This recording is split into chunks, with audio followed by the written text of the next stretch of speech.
तो तुम्हारा 2-3 पंडाल लगाने पड़ते, इतने सारे लोग आते, लेकिन फिर भी कई बच्चे हमको दिखाई दे रहे हैं कथा में। अब ये कैसे आ रहे हैं ये तो भगवान जाने। एग्जाम तो चल रहे हैं बच्चों के, लेकिन कथाओं का क्रम तो लगा ही रहता है, और वो कहीं ना कहीं आपकी विद्या में बाधा नहीं बनेगा। एक बात सदैव याद रखिएगा, वो पूरा ही बंद कर दियो, नेक तो चला लाला, नेक धीमो, बस।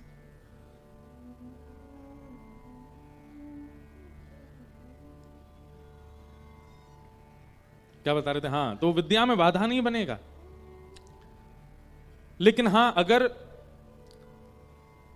परीक्षा सामने है और बगल में ही कथा हो रही है तो आपको हम निवेदन करेंगे परीक्षाओं को पहले प्रधानता दीजिएगा। 5 प्रकार के यज्ञ बताए हैं: तप यज्ञ, योग यज्ञ, ज्ञान यज्ञ, स्वाध्याय यज्ञ और तप यज्ञ, योग यज्ञ, ज्ञान स्वाध्याय यज्ञ और ज्ञान यज्ञ, 4 यज्ञ हैं। उनमें सबसे पहला यज्ञ है तप यज्ञ, यानी 5वां भी याद आ गया। तप यज्ञ, योग यज्ञ, द्रव्य यज्ञ, स्वाध्याय यज्ञ और ज्ञान यज्ञ, ये 5 यज्ञ हैं। सबसे पहला यज्ञ बताया गया तप यज्ञ। आप लोग गिरिराज जी की परिक्रमा देते हो, वृंदावन की परिक्रमा देते हो, तो परिक्रमा देते समय क्या होता है कि आप अपने शरीर से एक प्रकार का तप कर रहे हो। 21-22 किलोमीटर तक पैदल चलना, ये एक प्रकार का तप ही है, तो वो एक यज्ञ कहलाता है, तप यज्ञ। एक आसन पर बहुत देर तक बैठ करके कथा सुनना, यह भी एक तप है।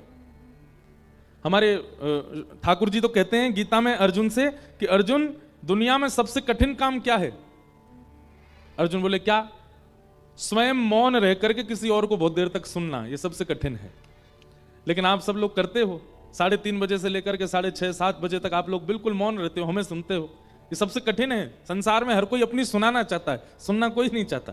तो ये जो शरीर के विपरीत क्रिया होती हैं उनको तप कहा जाता है। कथा सुनना भी तप है, परिक्रमा लगाना भी तप है, एकादशी व्रत करना भी तप है। तो वो है तप यज्ञ। तप यज्ञ से बड़ा होता है द्रव्य यज्ञ। द्रव्य यज्ञ किसको कहते हैं? पता चला कहीं कथा चल रही है तो आपने अपनी कोई सेवा उसमें कर दी, पता चला कहीं यज्ञ चल रहा है तो उसमें कुछ द्रव्य दे दिया, पता चला कि आपको कि यहाँ पर कन्याओं का विवाह हो रहा है, यहाँ पर असहाय लोगों की सहायता की जा रही है, वहां अपने कमाई में से कुछ अंश प्रदान कर देना, ये द्रव्य यज्ञ है।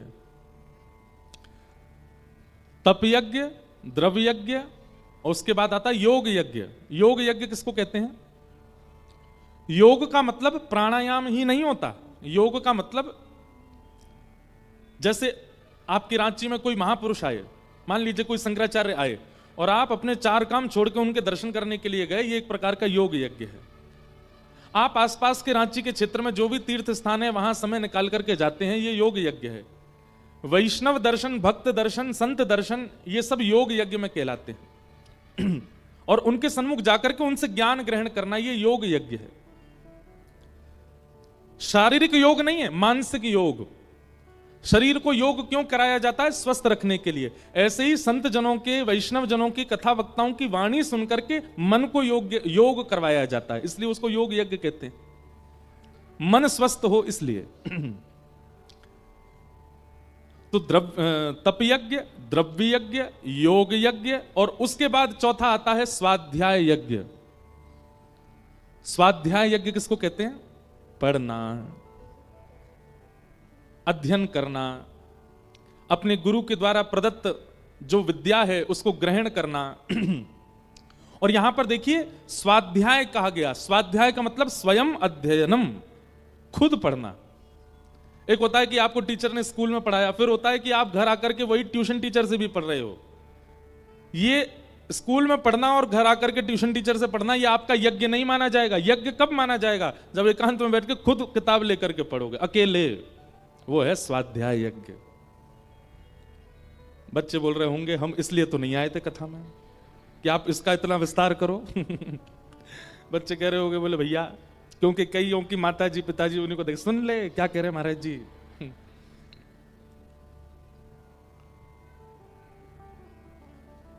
आजकल मीम बहुत बनाते हैं लोग, उसमें ऐसा कह देते हैं महाराज जी मैं तो कथा सुनने आया था, आपने ये क्या कर दिया। एक बार हम बोल रहे थे कि शास्त्र आज्ञा करते हैं लालयत 5 वर्षाणि 10 वर्षाणि ताड़ेत प्राप्ते तु 16 वर्षे पुत्रम मित्र वदाचरेत। शास्त्र आज्ञा करते हैं कि बच्चों को लाड़ प्यार केवल 5 वर्ष तक करना चाहिए, जब तक वो 5 साल के ना हो जाएं। जैसे ही बच्चे 5 साल पूरा करें, 6वें वर्ष में प्रवेश करें तो 10 वर्षाणि ताड़ेत। कौन ताली बजा रहा भाई? मैंने कहा कोई बालक तो नहीं बजा रहा है। 10 वर्षाणि ताड़ेत, जैसे ही बालक 6 वर्ष का हो जाए, आगामी 10 वर्ष तक उसको थोड़ी ताड़ना, ताड़ना का मतलब मारना नहीं होता, ताड़ना का मतलब देखना होता है। देखिए संस्कृत में कई शब्द ऐसे हैं उनके अनेक अर्थ होते हैं। अब ताड़ना को लोग समझते हैं कि मारना कह रहे हैं, नहीं। वो एक चौपाई भी है ना, ढोल गंवार शूद्र पशु नारी, हाँ सकल ताड़ना के अधिकार। अब यहां ताड़ना का मतलब मारना नहीं है, ताड़ना का अर्थ हर जगह अलग है। ढोल के लिए ताड़ना मारना है। गंवार का मतलब क्या होता है? जो पढ़ा लिखा नहीं है, जो ज्ञानी नहीं है, उसके लिए ताड़ना क्या है? उसको बताना, उसका ध्यान रखना कहीं कुछ गड़बड़ी ना करे, वहां ध्यान रखना ताड़ना है। शूद्र के लिए ताड़ना क्या है? ध्यान, वहां पर भी ध्यान रखना। जैसे ब्राह्मणी सब कुछ हैं, वैश्य ही सब कुछ हैं और क्षत्रिय सब कुछ हैं, ऐसा नहीं। ब्राह्मण क्षत्रिय वैश्य तीनों को मिलकर के ताड़ना, उनकी रक्षा करनी चाहिए, उनका ध्यान रखना चाहिए। वहां शूद्र के लिए ताड़ना का अर्थ यह है। पशु के लिए ताड़ना क्या है? ताड़ना मतलब चिल्लाना, चीखना, कहीं कोई गड़बड़ी ना करे। अब कहीं कुत्ते घुसाते हैं तो लोग चिल्लाते हैं ना, उस पर हल्ला करते हैं, तो वो ताड़ना कहलाता है। वहां पशु के लिए ताड़ना वो है। अब नारी के लिए ताड़ना क्या है? ताड़ना का मतलब वहां रक्षा है। नारी कौन है? नारी रत्न है। आपको पता है 14 रत्न निकले थे समुद्र मंथन में। 14 रत्नों में एक रत्न था लक्ष्मी। कौन थी? लक्ष्मी। और माताओं को क्या कहा जाता है? लक्ष्मी। रत्न को सबके सामने उजागर नहीं किया जाता, रत्न को रक्षा करके, रखवाली करके, बहुत संभाल करके रखा जाता है। इसलिए नारी के लिए संभालना, रक्षा करना ताड़ना है। लोगों ने उसका गलत अर्थ लगा दिया। ऐसे ही हमारी संस्कृत भाषा में एक शब्द के अनेक अर्थ होते हैं और कई बार परिस्थिति अनुसार, व्यवहार अनुसार उसका अर्थ बदल जाता है।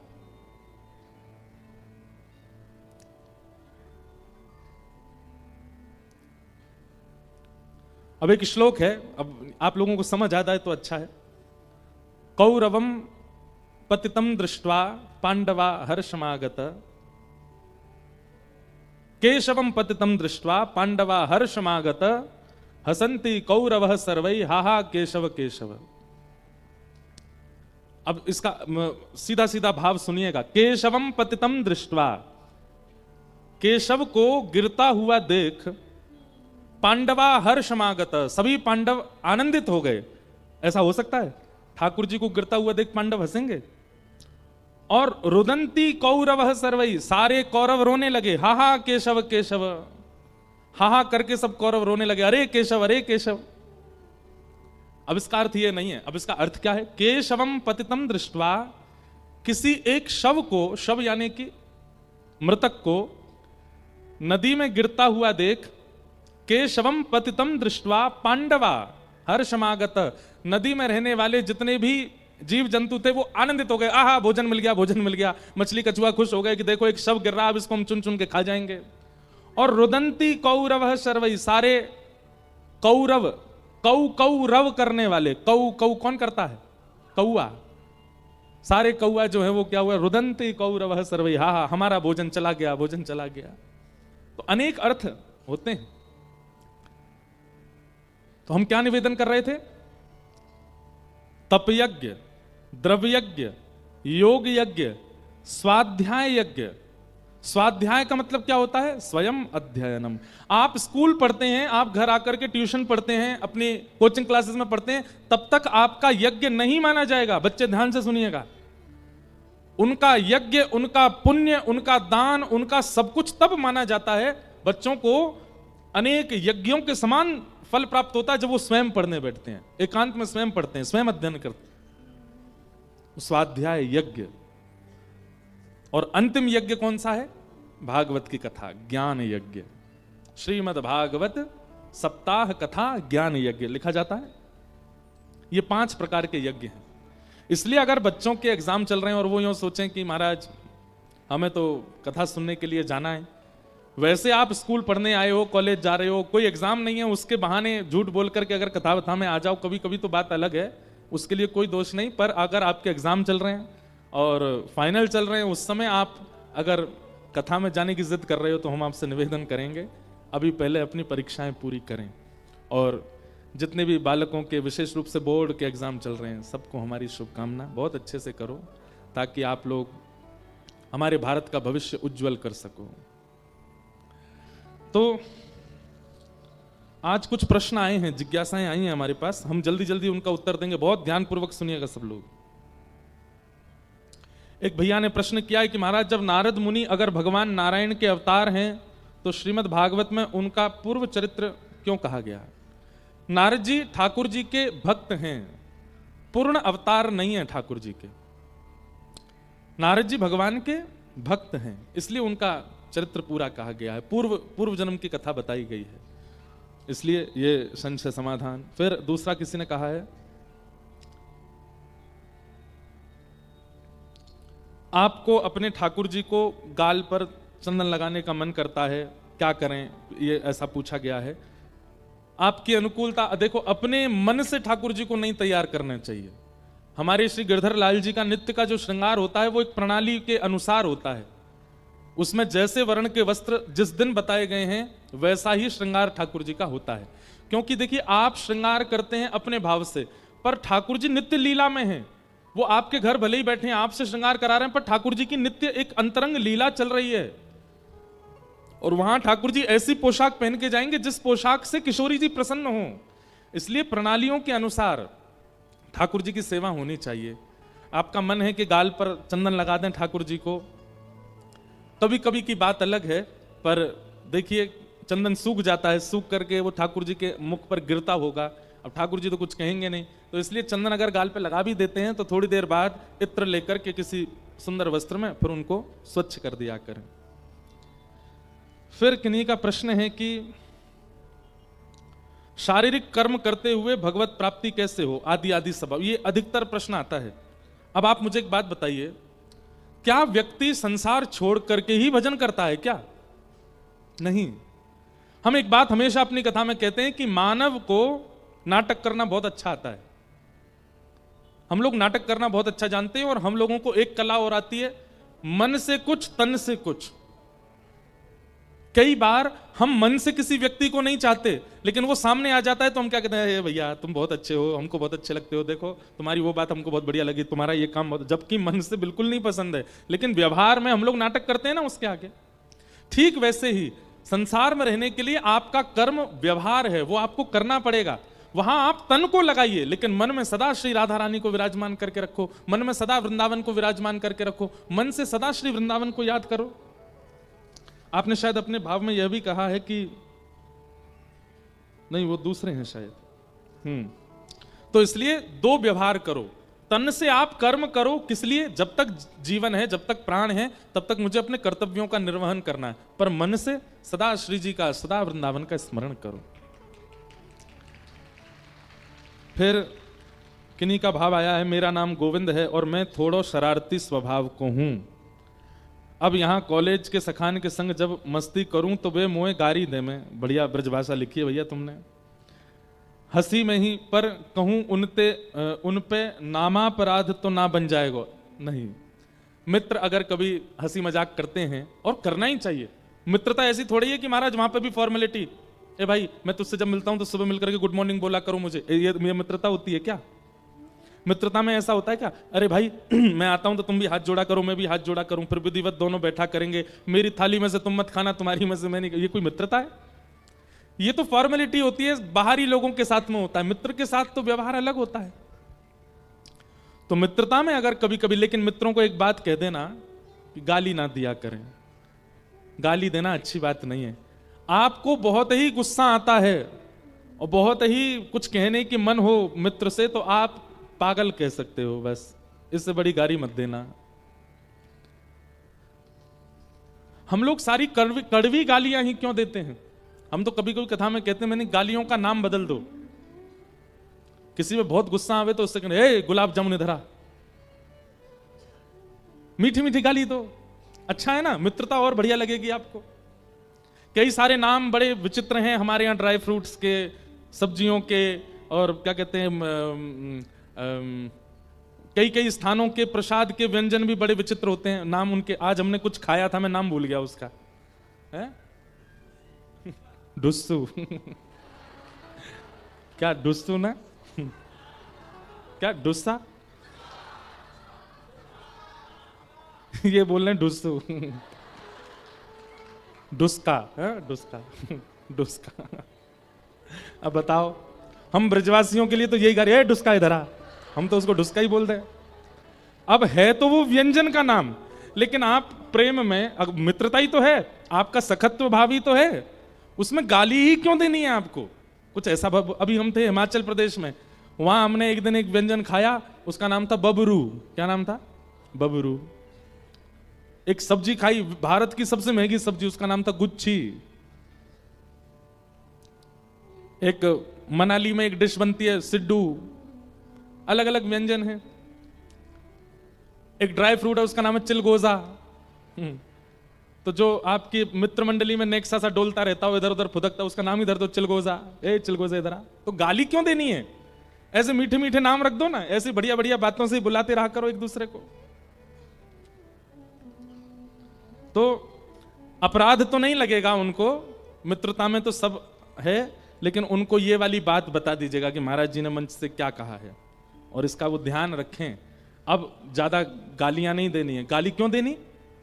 आप देखो गाली में क्या करते हो, आप किसी के परिवार को गालियां देते हो। वैसे तो आप नवरात्रियों में माताओं को पूजते हो, देवियों का वंदन करते हो, गाली में उन्हीं का ही अपमान करते हो।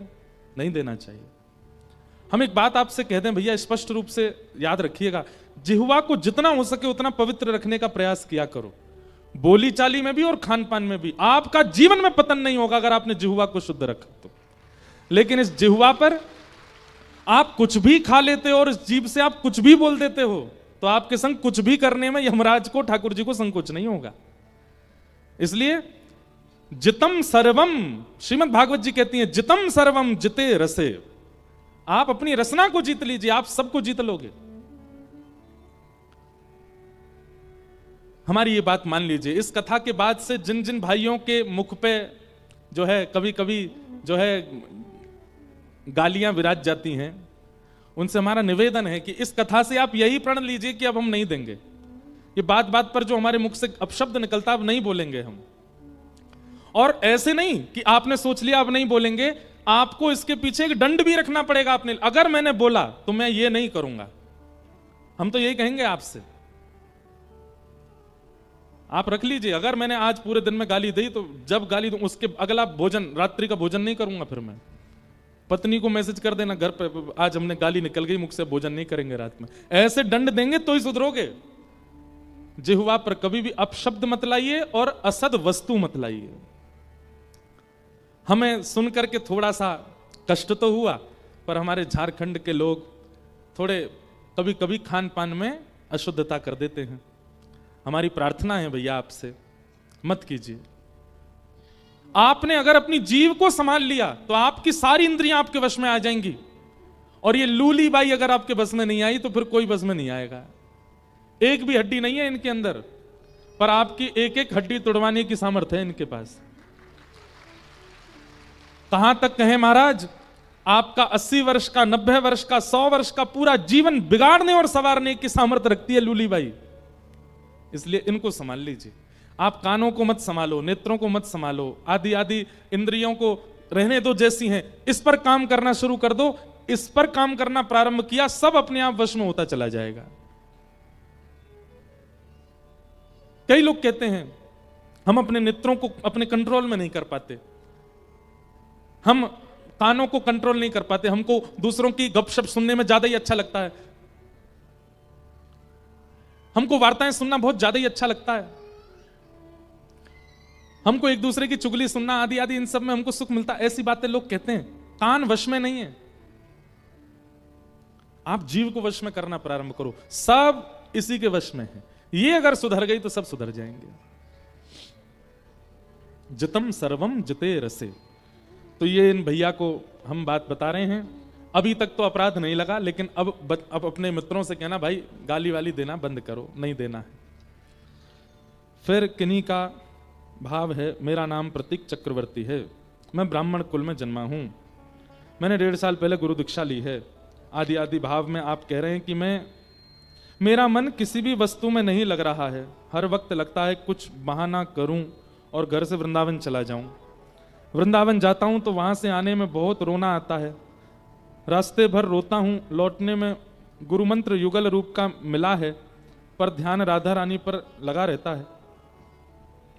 मेरे ऊपर पत्नी, माता, 1 वर्ष के पुत्र और आदि आदियों की जिम्मेवारियां हैं। मुझे लगता है मेरा हालत आत्मदेव जैसा है, जिम्मेदारी से कृपया मार्गदर्शन करें। हमारी एक बात सुनिए। हमने कथा में अनेक बार कहा है, आप इस वक्त धर्म की स्थिति में हो कि आपको देह को वहां पहुंचाने की इच्छा होती है, देह को वृंदावन में रखने की इच्छा होती है। हमसे पूछो, हमारा तो जन्म वृंदावन का, 2-2 महीने तक वृंदावन नहीं जाते, 3-3 महीने तक वृंदावन नहीं जाते। 22 दिसंबर को हम घर से निकले, आज तारीख क्या है? आज तारीख क्या है? 17 फरवरी। अभी तक हम घर नहीं गए, और हम घर कब जाएंगे? 14 मार्च को। तब तक हम बाहर ही हैं। तो हमारी स्थिति तो आपसे भी बुरी हो जानी चाहिए, पर नहीं। हम जिस नगर में, जिस प्रांत में, जिस शहर में जाते हैं, वहीं वृंदावन प्रकट कर देते हैं। क्यों? क्योंकि वृंदावन शरीर उपस्थित करने वाला स्थान नहीं है, वो मन की उपस्थिति होनी चाहिए। आपके ऊपर जिम्मेवारी है अभी अपनी माताजी की, पत्नी की, 1 साल के बालक की। या तो सबको लेके वृंदावन चले जाओ, नहीं मान रहा, आपका तन नहीं रह पा रहे, तो सबको लेके वृंदावन जाओ। पर हमें ये बात कहने में भी यूं लगता है कि ठाकुर जी यूं कह रहे होंगे, नेक्स्ट वृंदावन, यहां में जगह है ना है, तू और भर दे लोगन ने, कितनी भीड़ रह जाएगी। पर अगर आपका तन बिल्कुल ही नहीं रह पा रहा है, बिल्कुल जैसे बिना जल की मछली की भांति हो गए हो कि प्राण ही चले जाएंगे, तो सबको लेके वृंदावन चले जाओ। हमारे श्री हरिराम व्यास, वृंदावन रस को जिन्होंने बहुत गाया, श्री हरिराम व्यास जी, उनके चरित्र में आता है कि हरिराम व्यास जी एक बार वृंदावन गए, फिर लौट करके नहीं आए। उनके घर परिवार के लोगों ने, पत्नी, बच्चों ने खूब बुलाने का प्रयास किया। सब लोग इधर देखो, ध्यान से सुनो, विशेष रूप से आगे वाले। हरिराम व्यास जी लौट करके नहीं गए। तब श्री हरिराम व्यास जी के परिवार वालों ने हितरिवंश महाप्रभु जी से कहा कि हम क्या करें, ये वापस नहीं जाते हैं, और वहां परिवार है, घर है, और हरिराम व्यास जी बहुत विद्वान थे, ओरछा बुंदेलखंड के निवासी थे, इतने सारे इनके अनुयायी हैं, ये वहां जाकर के भक्ति का प्रचार करेंगे तो और वैष्णवों का कल्याण होगा, आप इनको आज्ञा दीजिए कि ये जाएं। तो महाप्रभु जी ने मन बना लिया कि हम, श्री हितरिवंश महाप्रभु जिन्होंने श्री राधा वल्लभ लाल जी को विराजमान किया, उन्होंने मन बना लिया कि हम हरिराम व्यास जी को आज्ञा कर देंगे कि आप जाओ, ओरछा में रहो।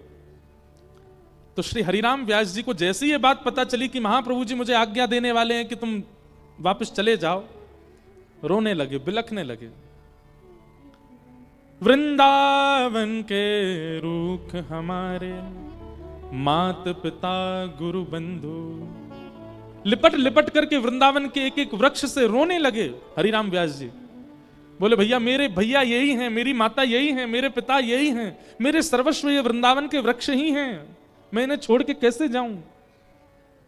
और कहीं कहीं ऐसा वर्णन आता है कि कालीत मुख पर पोत करके हरिराम व्यास जी विचरण करने लगे। किसी ने कहा, व्यास जी आपने मुंह काला क्यों कर लिया? बोले, वृंदावन को पीठ दिखाने वाले की यही स्थिति होनी चाहिए।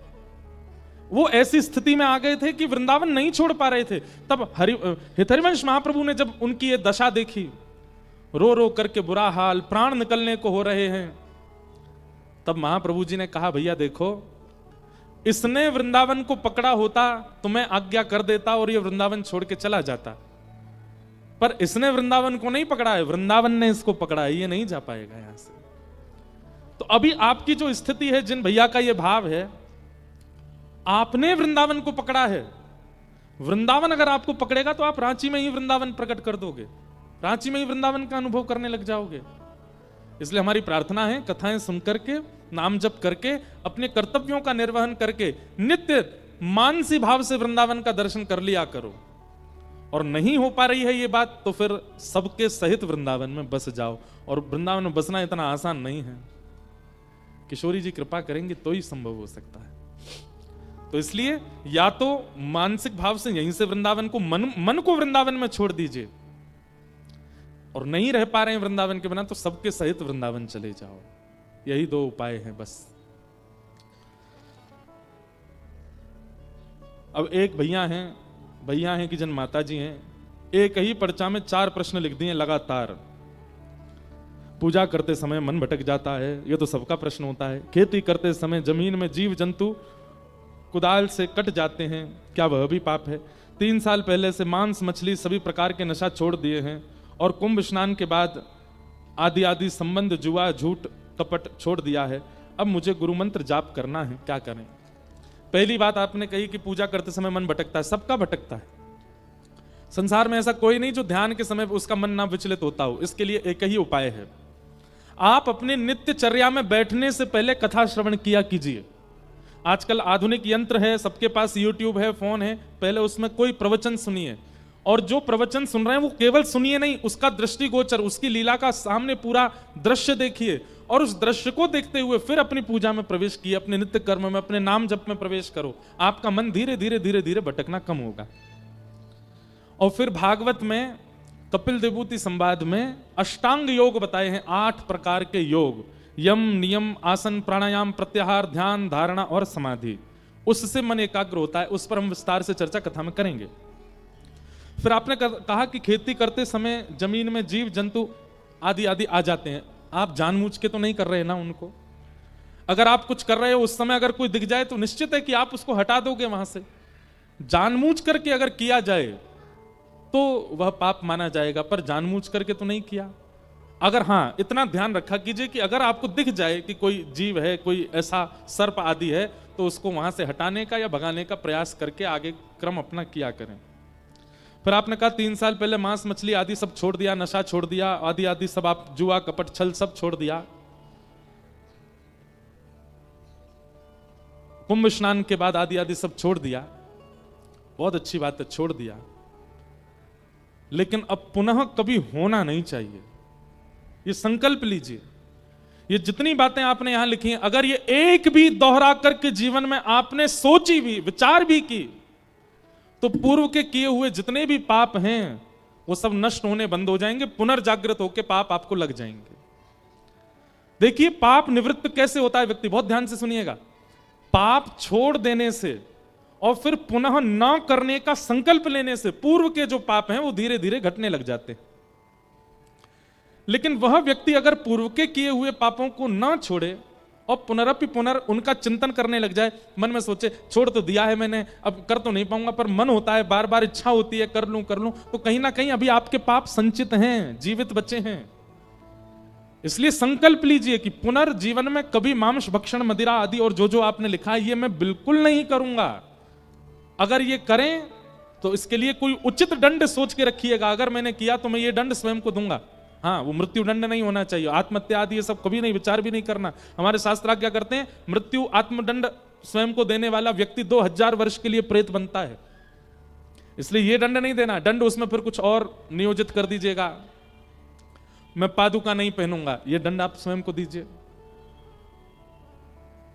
या फिर वृंदावन जाके, अयोध्या जाके, कहीं जाकर के इतने संतों को भंडारा कराना है, इतनी कन्याओं का विवाह करना है, आदि आदि, ऐसा कुछ दंड दीजिएगा स्वयं को। लेकिन पुनरपि इनका विचार, चिंतन और क्रिया नहीं होनी चाहिए, ये संकल्प लीजिए। और संकल्प लेने के बाद अब मुझे गुरु मंत्र जाप की जरूरत है, तो आपके ढूंढने से गुरु नहीं मिलेंगे, गुरु आपको स्वयं ढूंढ लेंगे। कैसे ढूंढेंगे? जिनकी वाणी, जिनकी उपस्थिति, जिनका दर्शन आपके मन के संशयों का समाधान कर देता है। अरे प्रश्न सोच करके आए थे पर उनको देखते ही समाधान मिल गया, समझ जाना वही आपके गुरु हैं। उन गुरु की आज्ञा ही गुरु मंत्र है, उसका पालन करना प्रारंभ कर दीजिए। हम गुरु दीक्षा नहीं देते, पर अनेकों बालक, असंख्य बालक हमारी कथा सुनते हैं और उसका पालन करते हैं। हमारे लिए दिशा ही दीक्षा है। इसलिए आप लोग कथा सुनो और इसमें जो भी हम बात आपको बताते हैं इसका विधि पूर्वक आप लोग श्रवण करो। फिर किन्हीं विप्र देवता का एक भाव है कि कहीं कहीं शास्त्रों में मांस भक्षण की बात कही गई है। वाल्मीकि रामायण में भी राम भरत आदि सब वन में जाते थे और मृगवध करते थे, आदि आदि ऐसा भाव आपने लिखा है। हमारी बात बहुत ध्यान से सुने। हमने अभी अभी थोड़ी देर पहले कहा संस्कृत शब्द में कई अर्थ होते हैं एक ही विषय के। वैसे तो ये एकांत में पूछने वाले प्रश्न हैं जो आपने पूछा है, क्योंकि कहीं ना कहीं लोग अनर्थ कर देते हैं भावों का। जहां कहीं भी मृग शब्द आता है, मृग शब्द का मतलब होता है, मृग मतलब विचरण को भी मृग कहते हैं। विचरण करते हुए, ढूंढते हुए, मृगति मृगति ढूंढते हुए कुछ पाना, उसको भी मृग कहा जाता है। और कहीं ना कहीं मांशका आदि का जो भाव, जैसे गूदे का शब्द प्रयोग किया जाता है, तो कई बार जैसे केला होता है, केले के भीतर का जो भाव होता है उसको अगर आप मीड़ दो तो उसका जो आकृति होती है वो कैसी हो जाती है। पपीता को मीड़ दो, कई फल ऐसे होते हैं उनके भीतर का वो गूदा ही होता है, उसको भी उस रूप में देखा जाता है। तो वहां स्पष्ट रूप से मांस भक्षण आदि का भाव नहीं है। उनके अन्य अर्थ जो हैं उन अर्थों को मान करके ही उन भावों को सुनना, समझना, पढ़ना चाहिए। इस प्रकार की हमारी भावना है। और इतने सारे कुछ भाव आए हैं, इन भावों को हम एकांत में पढ़ लेंगे। ये प्रश्न नहीं है, ये भाव मात्र हैं। तो आज के जो भी प्रश्न समाधान हुए सबको हम बारंबार प्रणाम करते हैं। आइए आज के क्रम में प्रवेश करते हैं। कल बंधुओं चतुर्थ दिवस है कथा का, और कल ठाकुर जी का मंगलमय जन्मोत्सव कथा में मनाया जाएगा। आप सब लोग कल 3 बजे, जो कई लोग हैं धीरे धीरे आना शुरू करते हैं, 6 बजे तक तो सब लोग आते हैं। कल प्रयास कीजिएगा थोड़ा जल्दी ही सब लोग आकर के व्यवस्थित हो जाएं, और कल नंदोत्सव का सुख हम लोग बड़े भाव से लेंगे। बोलो वृंदावन बिहारी लाल की जय।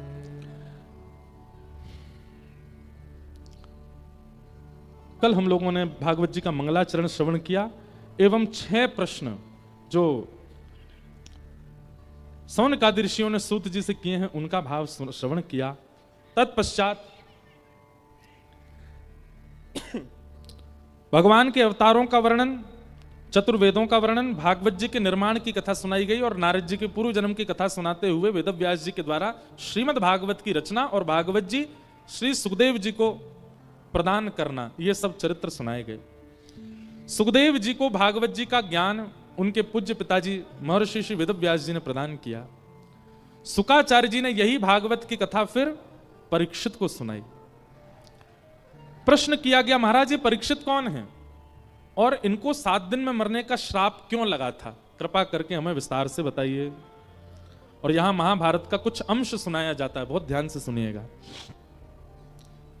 यदा मृधे कौरव संजयानाम वीरेस्वथो वीरगतु गतेषु ब्रकोदरा विघ्न गदा विमर्श भृगनोरुदंडे धृतराष्ट्रपुत्रे। महाभारत का युद्ध विश्राम हो चुका था, पांडवों की विजय हो गई थी, कौरव सब हार गए थे। अंतिम युद्ध हुआ था भीम और दुर्योधन के बीच। भीम ने अपनी गदा का प्रहार दुर्योधन की जंघा पर किया, जंघा टूट गई और दुर्योधन गिर पड़ा। महाभारत का युद्ध पांडव जीत गए। लेकिन अभी अर्ध मरणासन अवस्था में पड़ा हुआ दुर्योधन अपनी मृत्यु का बदला लेने के लिए छल का प्रयोग करता है। बंधुओं देखो, हम एक बात थोड़ी कुछ दिन से प्रकाश में डालते हैं कि आपके साथ किसी ने कुछ किया और फिर उसके बाद आपके मन में यह आता मैं इससे बदला लेके रहूंगा। ये बदले की भावना जैसे ही आपके चित्त में आती है तो अनेक प्रकार के पाप आपके चित्त में जन्म ले लेते हैं। कहां तक कहें, आप लोगों को शायद अनुभव भी होता होगा, जैसे ही आप बदले की भावना चित्त में लाते हैं आपके मन में यह तक विचार आ जाता है कि इसकी मृत्यु कैसे होगी।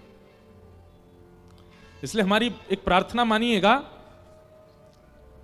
व्यक्ति अपनी विचारधारा से, अपने सोच से कितना भी बुरा क्यों ना करे, हां, अगर उसने घनघोर अपराध किया है, छोटे बालकों के साथ दुराचार किया है, किसी कन्या के साथ या मातृशक्ति के साथ दुर्व्यवहार किया है, तो वहां उसको क्षमा नहीं करना है। इस प्रकार के घनघोर अपराधों में तो क्षमा नहीं करना है, पर सामान्य आपकी मान की हानि कर दी हो, आपको कुछ अपशब्द कह दिया हो, या सामान्य सी कोई ऐसी बात जिससे 2-4 दिन आपको नींद ना आ रही हो, ऐसी स्थिति में क्षमा कीजिए। एक बात लिख लीजिएगा कहीं पर कि भक्ति पथ, आध्यात्म पथ आपको लेट गो करना सिखाता है, आपको छोड़ना सिखाता है। चलो छोड़, कोई बात नहीं। अगर ये स्वभाव आपका नहीं बना है, आप छोटी छोटी बातें लेकर के बैठ जाते हैं लड़ने के लिए, और महाराज बदला लेके रहूंगा, पीछे नहीं हटूंगा, देख लूंगा इसको, मैं देखता हूं मेरी कितनी बड़ी बड़ी पहुंचे, अभी ये जानता नहीं है, मैं क्या करके दिखा सकता हूं। इस प्रकार का व्यवहार यदि आपके चित्त में आता है, आप राक्षस हो, ये राक्षस स्वभाव है। और कई लोग ऐसे होते हैं कि परिवार में, नातेदारों में, रिश्तेदारों में अगर किसी का स्वभाव ऐसा होता ना, अरे छोड़ो जाने दो, हमें कुछ नहीं कहना, तो दूसरे लोग उनको और चढ़ाते हैं, अरे ऐसे कैसे, तुम तो बड़े भोले हो, तुम तो सीधे, भैया भलाई का जमाना नहीं है, ऐसा ऐसा करो उसके साथ। नहीं, आप कहेंगे महाराज जी आप तो व्यास मंच पर ऊंचे बैठ गए हो, लोग बाग आपको माला पहनाते हैं, प्रणाम करते हैं, आपको क्या पता कि लोग क्या क्या करते हैं। हमें नहीं पता होगा। अगर हजारों लोग कथा सुनकर के प्रेम करने वाले हैं ना, तो इन्हीं हजारों में कई सारे लोग हमको भी अपशब्द कहने वाले होते हैं। जरूरी नहीं है कि सब जगह प्रेमी ही मिलते हैं, कई जगह बहुत उल्टी बुद्धि वाले लोग भी मिल जाते हैं।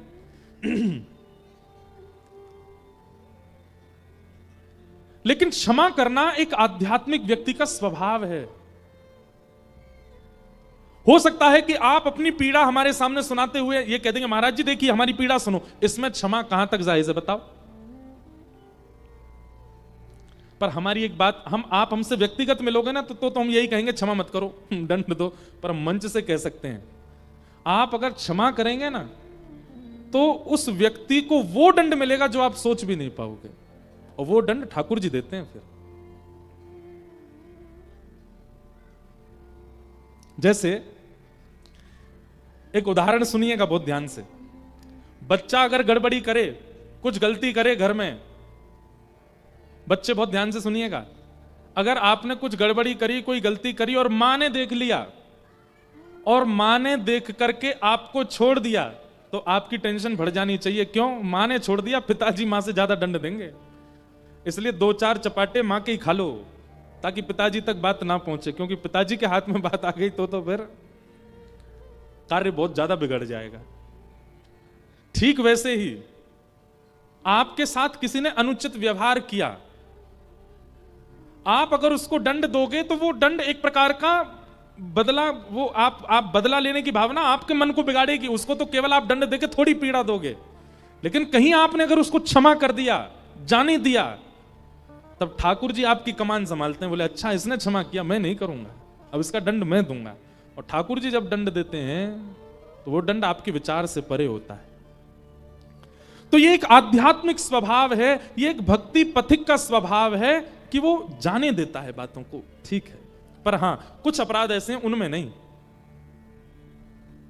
पत्नी के साथ दुर्व्यवहार होता है, बच्चों के साथ दुर्व्यवहार होता है, पति के साथ भी दुर्व्यवहार होता है। वैसी स्थिति, वो चरम स्थिति आ जाए तो बात अलग है। पर सामान्य सी मान हानि जैसी है, सामान्य सा कुछ अपशब्द है, सामान्य सी कुछ बातें हैं, उनमें तो थोड़ा छोड़ने दिया करो बातों को, उसको पकड़ के मत बैठा करो। उससे आपका ही मन खराब होता है। रात भर नींद नहीं आ रही, टेंशन बढ़ी जा रही है, क्यों?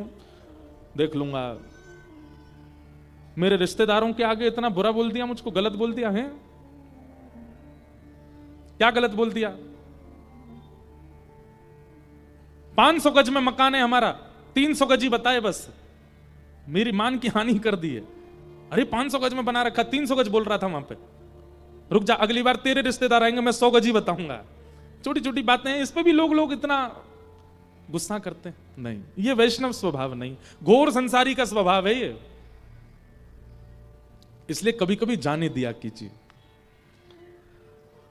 दुर्योधन, पूरी सेना खत्म हो गई, अपने खत्म हो गए, भाई खत्म हो गए, परिवार खत्म हो गया, उसके बाद भी दुर्योधन के मन में यह नहीं आया कि चलो जाने दिया जाए। नहीं, अश्वत्थामा गुरुपुत्र को कहता है, इन पांडवों ने हमारा वंश खत्म कर दिया, इन पांडवों ने हमारा पूरा परिवार, हमारी सेना खत्म कर दी, इनको हम जीने नहीं देंगे। अगर हम हस्तिनापुर की राज्य गद्दी पर नहीं बैठ पाए तो ये भी नहीं बैठने चाहिए।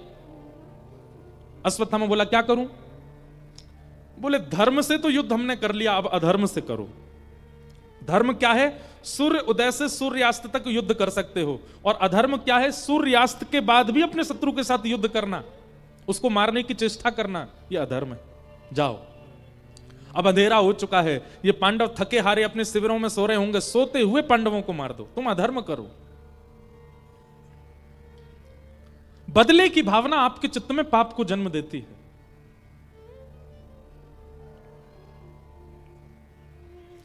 अश्वत्थामा गए, लेकिन ठाकुर जी के मन में कुछ और चल रहा था। पांडवों को लेकर के भगवान कहीं और चले गए, लेकिन द्रौपदी के 5 पुत्र सोते रह गए, और अश्वत्थामा ने अंधेरे में जल्दीबाजी के चक्कर में द्रौपदी के 5 पुत्र मार दिए।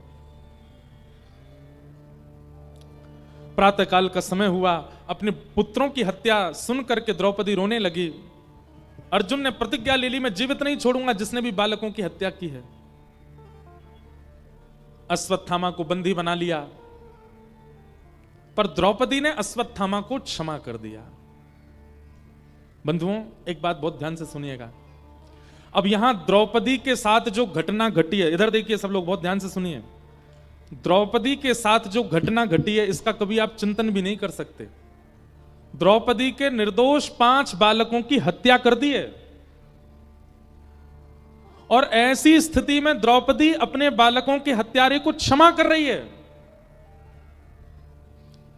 मां का एक स्वभाव होता है, वो अपने पुत्र को स्वयं डांट लेगी, मार लेगी, पीट लेगी, लेकिन कोई और उसके पुत्र को हाथ लगाए, ये मां सहन नहीं कर सकती। कभी कभी पिता भी अगर पुत्र पर नाराज होते हैं तो मां सामने आ जाती है, बस बहुत हो गया है, बस इससे ज्यादा मत करो, खुद चाहे कितना भी मारे उसको। मां का स्वभाव होता है कि वो अन्य किसी को इतना अधिकार नहीं देती कि उसके पुत्र या पुत्री को कोई कुछ कहे। यहां तो हत्या कर दी 5 बालकों की, और द्रौपदी क्या कर रही है? छोड़ दो इसको, इसको मत मारो।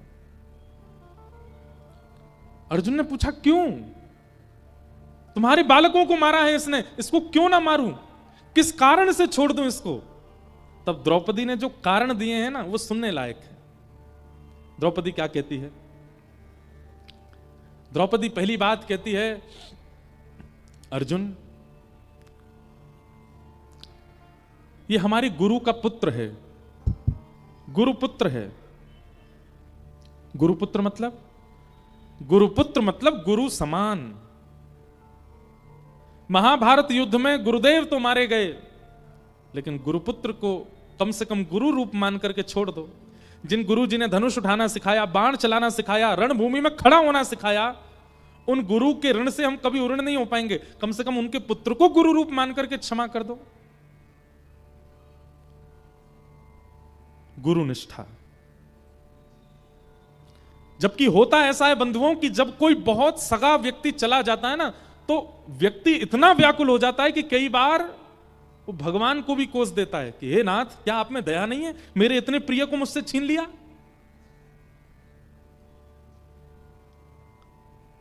हमारी कथा इतने लोग सुनते हैं, पर कई बार अपने ही किसी प्रिय के घर में कोई घटना हो जाती है, हम भी अगर जाते ना तो कई बार, महाराज जी आपने कैसी कथा सुनाई, आपने क्या कथा सुनाई, आपको इतना प्रेम करते थे, आपके प्रति इतना भाव रखते थे, क्या हो गया? लोगों के मन में एक क्षण नहीं लगता विश्वास आने में ऐसी स्थितियों में। लेकिन द्रौपदी की स्थिति देखिए, 5 बालक मर गए और द्रौपदी कह रही है गुरुपुत्र है हमारा। गुरुपुत्र गुरु समान होता है, इसको मत मारो। दूसरी बात, हम क्षत्रिय हैं और ये ब्राह्मण हैं। ब्राह्मण वंद्य होते हैं, ब्राह्मण पूजनीय होते हैं, इसको नहीं मारना चाहिए। तीसरी बात, ये भी किसी मां का बेटा है, और ये जिस मां का बेटा है वो पहले ही विधवा हो चुकी है। विधवा मां के एकमात्र पुत्र को मार देना एक प्रकार से एक विधवा मां को कितनी पीड़ा देने के समान है। उसके पति भी नहीं है और एक पुत्र है, उसको भी मार दोगे, वो बेचारी कहां जाएगी? अर्जुन, इसको मत मारो। जब द्रौपदी कहती हैं, जब पुत्र अपनी मां के सामने प्राण त्यागता है ना अर्जुन, तो एक मां को इतनी वेदना होती है जैसे मानो असंख्य बिच्छुओं ने उसके रोम रोम को डस दिया हो। और इस पीड़ा का इस वक्त मैं अनुभव कर रही हूं, मेरे 5 बालक मर गए हैं। मैं नहीं चाहती कि जिस पीड़ा में मैं हूं उस पीड़ा में कोई और मां जाए, इसलिए इसको मत मारो। और अंतिम बात द्रौपदी कहती है, अगर इसको मारने से मेरे 5 पुत्र जीवित हो जाएं तो मार दो, लेकिन अगर 5 जीवित नहीं होंगे तो इसकी हत्या मत करो। यह बात सुनकर के पूरी सभा स्तब्ध हो गई, लेकिन सभा में एक खंभ से अपने टेक लगा करके खड़े हुए द्वारिकाधीश, उनके नेत्र सजल हो गए, नेत्रों में अश्रुबिंद आ गए ठाकुर जी के। बंधुओं, एक बात हमेशा याद रखना, जब आपके जीवन में सब कुछ अनुकूल चल रहा है ना, सब कुछ अच्छा अच्छा अच्छा अच्छा चल रहा है, तो यह समझ लीजिएगा ठाकुर जी की दृष्टि है नहीं आपके ऊपर। ठाकुर जी अभी कहीं और मुंह फेर के खड़े हैं, इसलिए सब बढ़िया ही बढ़िया चल रहा है। लेकिन कहीं ठाकुर जी दृष्टि घुमा करके देख लें तो समझ जाना अब परीक्षा आई है, जीवन में रुकावट आई है, धन की कटौती हो रही है या कुछ भी हो रहा है, तो यह समझना ठाकुर जी की दृष्टि आपके ऊपर है और ठाकुर जी देख रहे हैं अब तेरी स्थिति विचलित हुई है, अब तू क्या कदम उठाएगा। ठाकुर जी देखते हैं उस समय। अनुकूल परिस्थिति में आप क्या करते हो इससे फर्क नहीं पड़ता, पर प्रतिकूल परिस्थिति में आपके निर्णय कैसे होते हैं उससे ठाकुर जी रीझते हैं। इसलिए बंधुओं, कभी भी प्रतिकूल परिस्थिति आती है, धन की कटौती हो रही है, व्यापार में वृद्धि नहीं हो रही है, पत्नी नहीं सुनती है, बच्चे अपनी मनमानी करते हैं, आदि आदि ये सब स्थिति, और भी कुछ स्थिति अगर जीवन में आ रही है ना, तो उस समय एक बात का ध्यान जरूर रखा कीजिए, ठाकुर जी इस समय मुझ पर नजर गाड़ के बैठे हैं। मेरा एक एक निर्णय, मेरा एक एक कदम, मेरी एक एक बात को वो ध्यानपूर्वक सुन रहे हैं। मेरी परीक्षा चल रही है, मुझे बहुत सावधानी रखनी है, पीछे हटना नहीं है, भागना है नहीं, मुंह नहीं फेरना है, करना है उस क्रिया को, लेकिन यह विचार करके करना है कि ठाकुर जी की दृष्टि है। उस समय यदि आपके निर्णय, आपका व्यवहार, आपका स्वभाव, आपकी विचारधारा, आपके क्रोध, सब पर अगर आपने नियंत्रण कर लिया, तो जिस प्रकार अभी द्रौपदी से ठाकुर जी प्रसन्न हो गए, ऐसी आपसे हो जाएंगे। इसलिए विपरीत परिस्थिति में आप सब सोचते हो, पर एक बात का विचार किया करो, ठाकुर जी देख रहे हैं। आप जब एकांत में बैठ के रोने लग जाते हैं, आप जब स्वयं को कोसने लग जाते हैं, आप दर दर भटकने लग जाते हैं, उस स्थिति से निकलने के लिए कुछ भी करने को तैयार हो जाते हैं, उस समय यह विचार कर लिया कीजिए ठाकुर जी देख रहे हैं आपको। हम एक बात कहते हैं, पानी में अगर गहरे पानी में कभी जाओ तो बचने का एक नियम सुन लीजिए। अगर डूब रहे हो, गिर गए हो नाव से या गहरे पानी में चले गए हो, तो 2 चीजों का ध्यान रखना, एक तो मुंह बंद रखना और दूसरे हाथ पैर मत मारना। हाथ पैरों को ढीला छोड़ देना, मुंह बंद कर लेना, आप अपने आप ऊपर आ जाओगे, डूब ही नहीं पाओगे। ठीक वैसे ही जीवन रूपी सागर में जब भयंकर परिस्थिति में डूबने लग जाओ, एक तो मुंह बंद कर लेना और दूसरे बहुत हाथ पैर मत मारना, इधर जा उधर जा, यहां ये कर वहां वो कर, इससे बात कर, इसके पीछे पड़, इससे मन्नत कर, नहीं। इन 2 चीजों को वश कर लीजिए। अपने हाथ पैर कम चलाइए, मुंह कम चलाइए, आपकी वो स्थिति कितनी भी भयावह हो, आप तैरते हुए पार कर जाओगे। इन 2 बातों का ध्यान रखिए। द्रौपदी का आज निर्णय सुनकर के भगवान इतने प्रसन्न हो गए, भगवान ने द्रौपदी को द्रौपदी कहा ही नहीं, नाम ही बदल दिया द्रौपदी का। निरीक्ष कृष्णापकृतं गुरु सुतम, भागवत जी में यहां आया है, द्रौपदी का नाम ही बदल गया। क्या? कृष्णा। क्या नाम हो गया? भगवान का नाम कृष्ण और द्रौपदी का नाम कृष्णा। कृष्णा जो है ना, स्त्रीलिंग शब्द है, कृष्ण ये पुल्लिंग शब्द है, ये ठाकुर जी का नाम है। ठाकुर जी का नाम कृष्णा नहीं है, ठाकुर जी का नाम कृष्ण है। निरीक्ष कृष्णापकृतम गुरु सुतम, ठाकुर जी ने उसको अपना नाम दे दिया कृष्णा।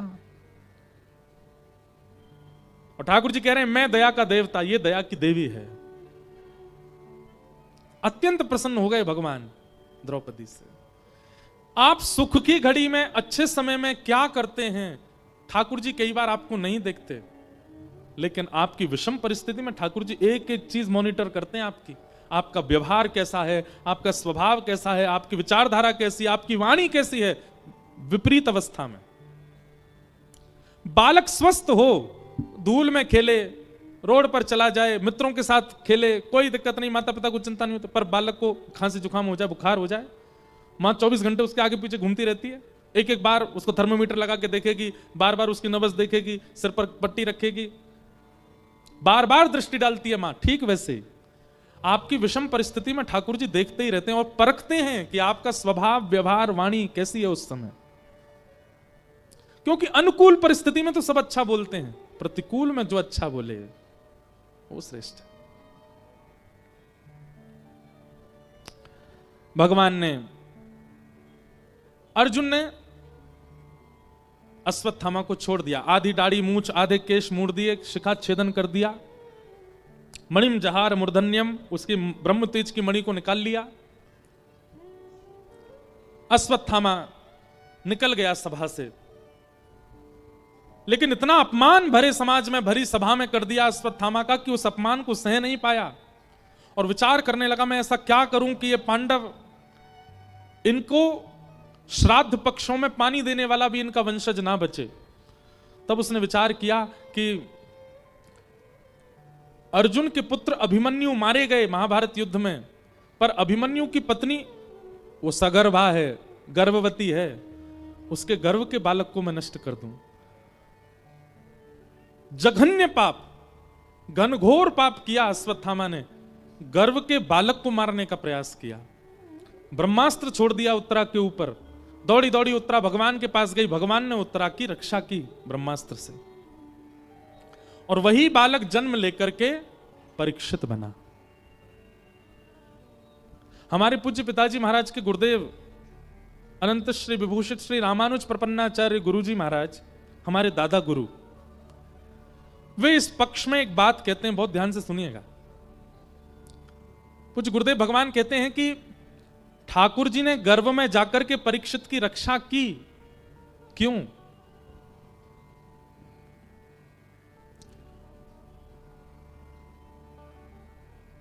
माता के गर्भ में कई बार कई बालक प्राण त्याग देते हैं, सबकी रक्षा तो ठाकुर जी नहीं कर पाते, पर परीक्षित में ऐसा क्या विशेष है कि उसकी ठाकुर जी ने गर्भ में जाके रक्षा की? द्रौपदी के 5 पुत्र भी तो मारे गए अश्वत्थामा के द्वारा, ठाकुर जी ने उनकी रक्षा नहीं की, पर उत्तरा के गर्भ के बालक की रक्षा की, क्यों? तो हमारे गुरुदेव भगवान कहते हैं ठाकुर जी को यह बात पता थी कि भविष्य में चल करके ये भागवत का श्रोता बनने वाला है, ये भागवत को सुनने वाला बनेगा और श्रीमद् भागवत सुनकर के भक्ति मार्ग में अग्रसित होगा। इसलिए भागवत के श्रोताओं से ठाकुर जी को कितना प्रेम है, ये प्रेम प्रतिबिंबित कराने के लिए, प्रतिदर्शित कराने के लिए ठाकुर जी ने गर्भ के बालक की रक्षा की। आप सब लोगों को अपनी पीठ थपथपानी चाहिए कि आप कथा सुन रहे हैं, ठाकुर जी को श्रोताओं से इतना प्रेम है, कथा सुनने वालों से इतना प्रेम है कि वे गर्भ में भी यदि संकट में होते हैं, ठाकुर जी वहां रक्षा करते हैं। कथा श्रवण करने वाला इतना प्रिय लगता है।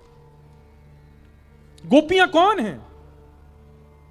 तब कथामृतम, ऊपर लिखा है, तब कथामृतम तप्त जीवनम कभी विरीडितम कल्मषापहम श्रवण मंगलम श्रीमदाततं भुवि गृह्णन्ति ते भूरिदा जना। गोपी गीत का एक श्लोक है। गोपियां कौन है, क्यों प्रेम करते हैं ठाकुर जी, उनके साथ क्यों रास रचाते हैं? क्योंकि गोपियां कथा श्रवण करती हैं, श्रोता। रुक्मणी जी से विवाह क्यों करते हैं भगवान? क्योंकि रुक्मणी जी अपने पत्र में लिखती हैं, श्रुत्वा गुणान भुवन सुंदर शृण्वताम ते, मैं आपकी कथा सुनती हूं, ठाकुर जी कहते हैं मेरी पत्नी बनने योग्य हो। हनुमान जी महाराज राम जी को इतने प्रिय क्यों हैं? प्रभु चरित्र सुनवे को रसिया, राम लखन सीता मन बसिया। आप लोग यदि उठा करके देखेंगे तो हर जगह ठाकुर जी ने अपने प्रेम का इजहार किया है, तो वो श्रोताओं के प्रति किया है। सुनने वाले इतने प्रिय लगते हैं ठाकुर जी को। हम कथा सुना रहे हैं, व्यास मंच पर बैठे हैं, ऊंचे बैठे हैं, पर निश्चित ही ठाकुर जी की दृष्टि मेरे पे नहीं होगी, यहां बैठे हुए सब श्रोताओं को ही देख रहे होंगे, और आप सबके मुखमंडल को देख करके ठाकुर जी इतने प्रसन्न हो रहे होंगे, मेरी कथा सुन करके कितना आनंद में आ रहा है, अब इसका विकार धीरे धीरे ठीक होगा, अब इसके अंदर एक दोष है, वो दोष मैं व्यास जी से बुलवाऊंगा। तो कई बार देखना आप अनुभव करेंगे, आपके जीवन की ऐसी ऐसी घटना व्यास मंच से बोल दी जाती हैं, आपको लगेगा ये तो मेरे लिए कही गई बात। कैसे? क्योंकि यहां बैठने के बाद मेरी वाणी नहीं है, ठाकुर जी यहां घूमते घूमते एक एक श्रोता के मन के भाव व्यास से बुलवाते हैं, इसलिए सबके चित्त के संशय अपने आप निवृत्त होने लग जाते हैं। आपने जिज्ञासा प्रकट किया, जितने प्रश्न आए, हम एक बात कहेंगे, कल भी प्रश्न कीजिएगा, जिनको प्रश्न करने का मन है वो जरूर जिज्ञासा भेजिएगा, पर एक बार ऐसा प्रयास कीजिए, आप जिज्ञासा केवल मन में रखिए और लगातार 7 दिन तक कथा सुनिए, आपकी जिज्ञासा का समाधान बिना पूछे अपने आप कथा के किसी प्रसंग में प्रकट हो जाएगा। कैसे?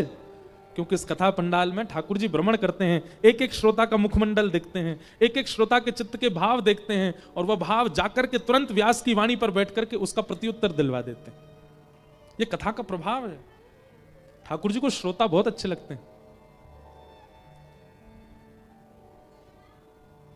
सुनने वाले बहुत प्रिय हैं।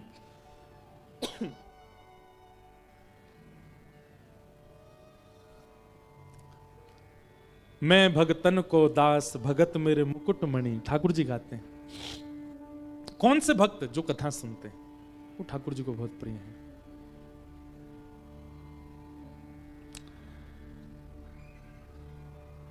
उत्तरा के बालक की भगवान ने रक्षा की।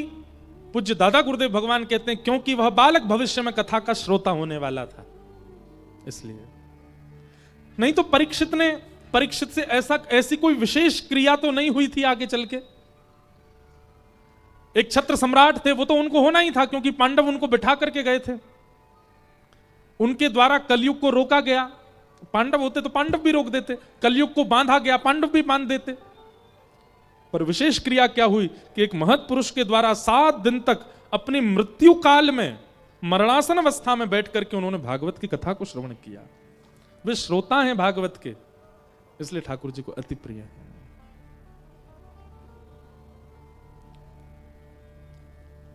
उत्तरा के बालक की भगवान ने रक्षा की, और इस दृश्य को कोई नहीं देख पाया, लेकिन वहां खड़ी कुंती ने देख लिया।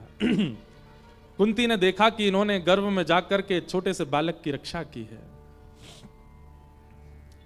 इस दृश्य को देख करके कुंती भगवान की स्तुति गाने लगी, और ये कुंती स्तुति भागवत की सबसे पहली स्तुति है, सबसे पहली स्तुति कि नमस्ये पुरुषं त्वाद्यं ईश्वरं प्रकृते परं अलक्ष्यं सर्वभूतानां अंतर्बहिरवस्थितम्।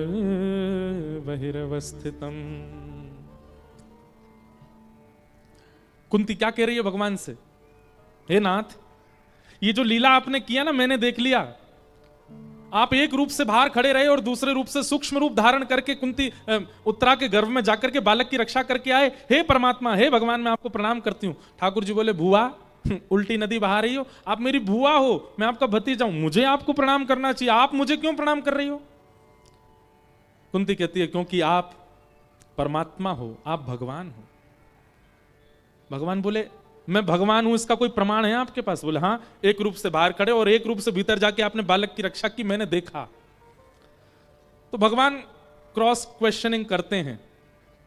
क्या पूछते हैं? अगर मैं भगवान हूं, बुआ, अगर आप कहती हो कि मैं भगवान हूं, तो मेरे द्वारिका गमन पर आप इतनी विचलित क्यों हो रही हो? भगवान तो सब जगह रहता है, कण कण में विद्यमान है। मैं द्वारिका जाने की बात करता हूं तो आप रोने क्यों लग जाती हो? अगर मैं परमात्मा हूं तो मुझे द्वारिका जाने दो, क्योंकि परमात्मा तो कण कण में है, वो छोटे छोटे कणों में भी यहां पर भी विद्यमान है। एक प्रकार से ठाकुर जी बोले, अगर मैं परमात्मा हूं तो मैं सब जगह दिखता क्यों नहीं हूं? बताओ। कुंती से भगवान ही पूछ रहे हैं, अगर मैं परमात्मा हूं तो मेरी व्यापकता सर्व जगह होनी चाहिए, मैं दिखता क्यों नहीं हूं? बताओ। तब कुंती कहती है कि माया जवनिका चलना आज्ञादोक्षजमव्ययम् न लक्ष्य से मूढ़ दृशा नटो नाट्य धरो यथा। जिस प्रकार कठपुतली नाचती है, कठपुतली गिर जाती है, कठपुतली हंसती है, कठपुतली रोती है, देखने वालों को लगता है कठपुतली सारी क्रिया कर रही है, पर नहीं नाथ, एक व्यक्ति अपने हाथों में धागा बांध करके उस कठपुतली से नृत्य करवाता है। कठपुतली और उस व्यक्ति के बीच में एक पर्दा पड़ा होता है। अगर वो पर्दा हटा दिया जाए तो सारा भेद खुल जाएगा। कठपुतली की अपनी सामर्थ्य नहीं, कोई व्यक्ति पीछे से नचा रहा था। ठीक वैसे ही हमें व्यक्ति नाचता, गाता, खेलता, कूदता, कमाता दिखता है, माया का पर्दा पीछे पड़ा है। सदगुरु जीवन में आकर के जैसे ही माया का पर्दा हटा देंगे, सारे भेद खुल जाएंगे कि मानव की अपनी सामर्थ्य नहीं थी, सब ठाकुर जी करवा रहे थे। आपको बात समझ आया करे तो ही ताली बजाया करो। कई बार हमको लगता पता नहीं समझ में आई, ऐसी बजा दी। समझ में आई बात? क्यों नहीं दिखते ठाकुर जी? क्योंकि माया वो बीच में खड़ी है। आपको दिख रहा है व्यास जी मंच पर आते हैं, बैठ के क्या बढ़िया कथा सुनाते हैं, क्या गाते हैं, क्या आनंद कराते हैं। अब करते तो हम ऐसे ही हैं, उठपटांग जैसी जैसी गुरुदेव आदियों की कृपा थोड़ा बहुत सुना देते हैं। आप लोगों को लगता है देखो कितना अच्छा बोला है इन्होंने, कितनी अच्छे गाए, पर ये माया अगर अलग हो जाए सामने से तो आप सबको भेद पता चल जाए कि ये नहीं बोल रहे हैं। इनके पीछे जो त्रिभंग लली बैठे हैं ना, वही इनकी वाणी का माध्यम लेके वही इनसे बुलवा रहे हैं। इनकी क्या सामर्थ्य जो ये बोले, वही बुलवा रहे हैं। आपको ये बात पता चल जाएगी अगर सदगुरु आपको दृष्टि प्रदान कर दें तो। जब तक सदगुरु दृष्टि नहीं देंगे आपको ये लगेगा ये कितना सुंदर, ये कितना धनवान, ये कितना ऐश्वर्यवान, ये कितना मायावान। अच्छा, माया किसको कहते हैं? जो आपको अपनी ओर खींचे। ठाकुर जी के अलावा जितनी भी वस्तु संसार की आपको अपनी ओर खींचे वही माया है। जो आपको अपना आदि बना दे, जिसका एडिक्शन आपको हो जाए, जिसके बगैर आप जी ना पाओ, वही माया है। धन माया है, वैभव माया है, प्रतिष्ठा माया है, ऐश्वर्य माया है, कंचन माया है, सब माया है जो आपको अपनी ओर खींच लेती है। और एक बार उसका आस्वादन करने के बाद, एक बार उसको चखने के बाद, फिर बार बार उसको चखने की इच्छा प्रकट हो, उसमें उस स्थिति में जाने की इच्छा प्रकट हो, वो माया है। और ये माया जब तक जीवन में रहेगी तब तक हमको इंसान ही दिखेंगे, तब तक हमको संसार ही दिखेगा, ठाकुर जी नहीं दिख सकते। वही बात यहां कुंती कह रही है, माया जवनिका छन्न आज्ञा दोक्षजमव्ययम्। हे अधोक्षज, आप इसलिए नहीं दिखते क्योंकि माया बीच में खड़ी है।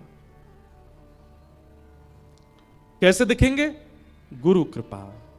गुरु यदि प्रसन्न हो जाए तो संभव है। आगे कुंती भगवान की स्तुति गाती है और कुंती अंत में भगवान के आगे झोली फैलाती है और झोली फैला के कहती है मैं आपसे कुछ मांगना चाहती हूं। भगवान बोले मांगो। नहीं, पहले वचन दो, जो मांगूंगी सो दोगे। भगवान बोले आप मांगिए, हम देने में देरी नहीं करेंगे। नहीं, पहले वचन रख दीजिए कि जो मांगूंगी वो दोगे। भगवान ने वचन दिया, जो मांगोगी सो देंगे, मांगो क्या चाहिए। तब कुंती कहती है कि विपदा संतु न सस्वत तत्र तत्र जगद्गुरो भवतो दर्शनम यत् स्यात् अपुनः भव दर्शनम। हे नाथ,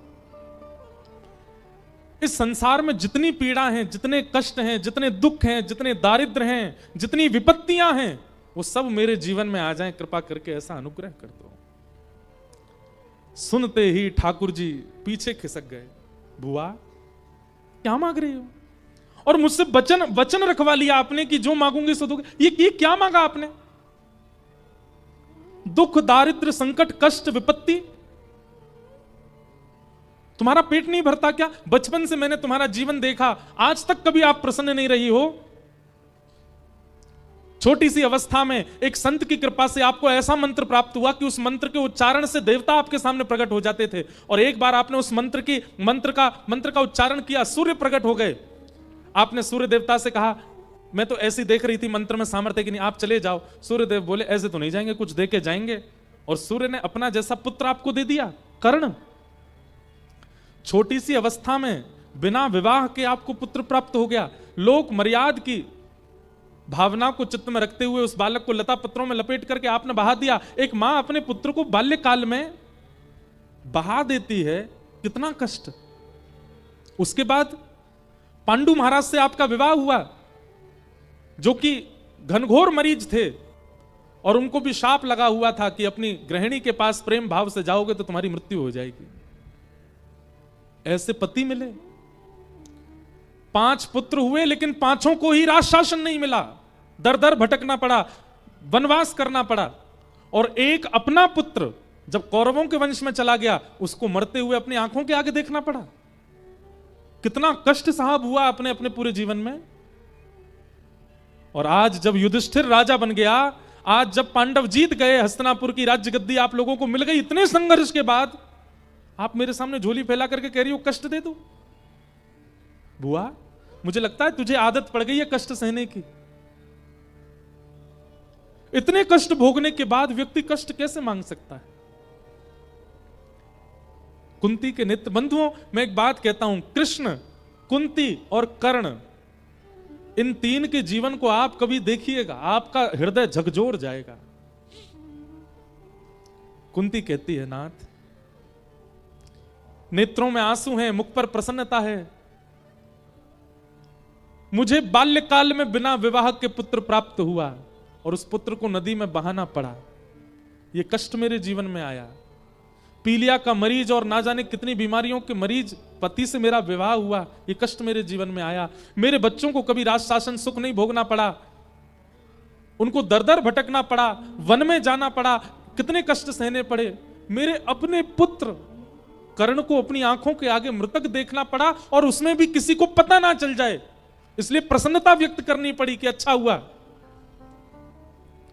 इन सारे कष्टों को भोगते समय एक बात देखी आपने कन्हैया, क्या?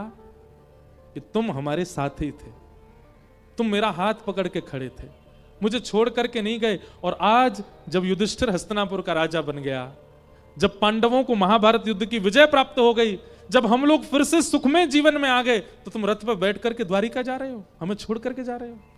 इसलिए मैं झोली फैला करके कह रही हूं, मुझे कष्ट दे दो, क्योंकि जब जब कष्ट था तुम हमारे साथ थे, और आज जब सुख आया तो तुम हमें छोड़ के जा रहे हो। मुझे कष्ट भोगने की इच्छा नहीं है, मुझे कष्ट में रहने की लत नहीं लगी है, मुझे आपकी लत लग गई है, मुझे आपके संग रहने की इच्छा है। मुझे आदत दुख की नहीं है, आदत आपकी है कन्हैया। मैं कष्ट इसलिए मांग रही हूं क्योंकि मैंने आज तक देखा है कि कन्हैया कष्ट की घड़ी में हमारे साथ खड़ा है। और आज आपको जाते देख मुझे युधिष्ठिर के माथे पर यह मुकुट अच्छा नहीं लग रहा है, क्योंकि इसी की वजह से आप जा रहे हो। अगर आज भी पांडव हार गए होते, पांडवों के साथ में अच्छा ना हुआ होता, हम लोग नहीं जीते होते, तो अभी भी तुम चिंता करके हमारा हाथ पकड़ के खड़े ही होते। इसलिए मुझे यह सुख अच्छा नहीं लग रहा, क्योंकि आप जा रहे हो। भगवान ने दौड़ करके कुंती को हृदय से लगा लिया। दाता तेरा मेरा प्यार कभी ना बदले, दाता तेरा मेरा प्यार कभी ना बदले। बंधुओं, श्री राधा रमण लाल, श्री राधा वल्लभ लाल, श्री बिहारी जी, जहां भी आपकी निष्ठा है, इस भाव को गाया कीजिए उनके सामने। हम जितना प्रेम आपसे करते हैं, जितनी प्रीति आपसे है नाथ, चाहे दुनिया के संबंध हमारे छूट जाएं, पर आपके प्रति हमारा प्रेम कभी कम ना हो नाथ। दाता तेरा मेरा प्यार कभी ना बदले, दाता तेरा मेरा प्यार कभी ना बदले। बंधुओं, आप जिनमें निष्ठा रखते हो उनका चिंतन करो चित्त में, और उनका चिंतन करते हुए भाव से मेरे साथ गाओ। दाता मेरा ये विचार कभी ना बदले, दाता मेरा ये विचार कभी ना बदले, दाता मेरा ये विचार कभी ना बदले, दाता मेरा ये विचार कभी ना बदले, दाता तेरा मेरा प्यार कभी ना बदले, दाता तेरा मेरा प्यार दाता तेरा मेरा प्यार कभी ना बदले। दाता तेरा मेरा प्यार कभी ना बदले। हे द्वार तेरे पे आता रहूं मैं, चरणों में शीश झुकाता रहूं मैं। द्वार तेरे में आता रहूं मैं, चरणों में शीश झुकाता रहूं। प्यारे द्वार तेरे पे आता रहूं मैं, चरणों में शीश झुकाता रहूं मैं। द्वार तेरे में आता रहूं मैं, चरणों में शीश झुकाता रहूं। हो मेरा यह व्यवहार कभी ना बदले, मेरा यह व्यवहार कभी ना बदले। मेरा यह व्यवहार कभी ना बदले। मेरा यह व्यवहार कभी ना बदले। ओ दाता मेरा ये विचार कभी ना बदले। दाता मेरा ये विचार कभी ना बदले। दाता मेरा ये विचार कभी ना बदले। दाता मेरा ये विचार कभी ना गाइए। बदले। दाता तेरा मेरा प्यार कभी ना बदले।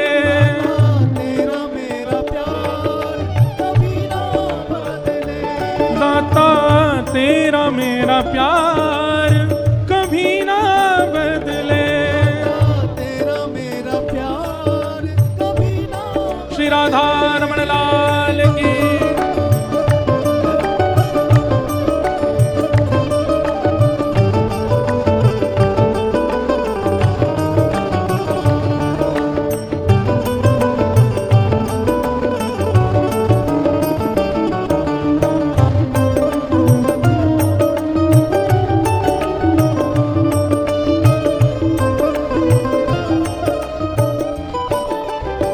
और ये बात एक एक पंक्ति बहुत सुंदर है, सुनिएगा ध्यान से। अपना हो चाहे हो बेगाना, रूठे चाहे सारा जमाना। अपना हो या हो बेगाना, रूठे चाहे सारा जमाना। अपना हो चाहे हो बेगाना, रूठे चाहे सारा जमाना। अपना हो या हो बेगाना, रूठे चाहे सारा जमाना। रूठे चाहे राजा, वासे कछु नहीं काजा। एक तू ही महाराजा और कौन पास जाएंगे। रूठे चाहे भाई, वासे कछु ना भलाई। एक तू ही है सहाई और कौन को सराएंगे। रूठे चाहे शत्रु और मित्र आठों याम, एक तेरे चरणन के नेह को निभाएंगे। जग सारा झूठा, एक तू ही है अनूठा। रूठ जाए चाहे सारा जग, पर तू ना रूठा चाहिए। रूठ जाए चाहे सारा जग, पर तू ना रूठा चाहिए। आप कभी मत रूठो ना। अपना हो चाहे हो बेगाना, रूठे चाहे सारा जमाना।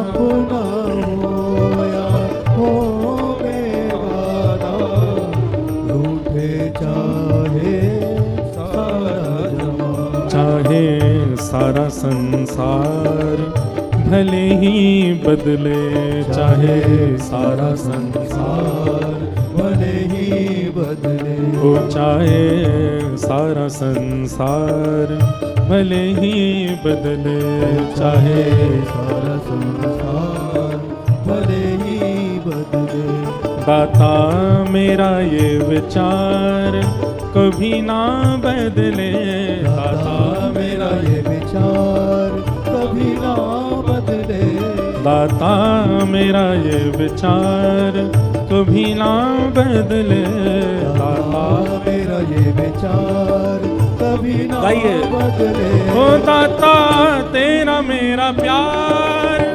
कभी ना बदले, तेरा मेरा प्यार कभी ना बदले, ओ दाता तेरा मेरा प्यार कभी ना बदले, तेरा मेरा प्यार कभी ना बदले, ओ दाता तेरा मेरा प्यार कभी ना बदले।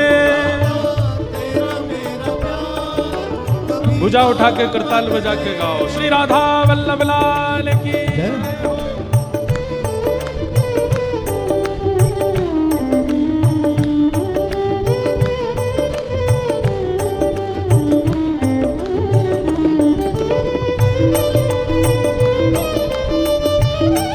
बोलो वृंदावन बिहारी लाल की।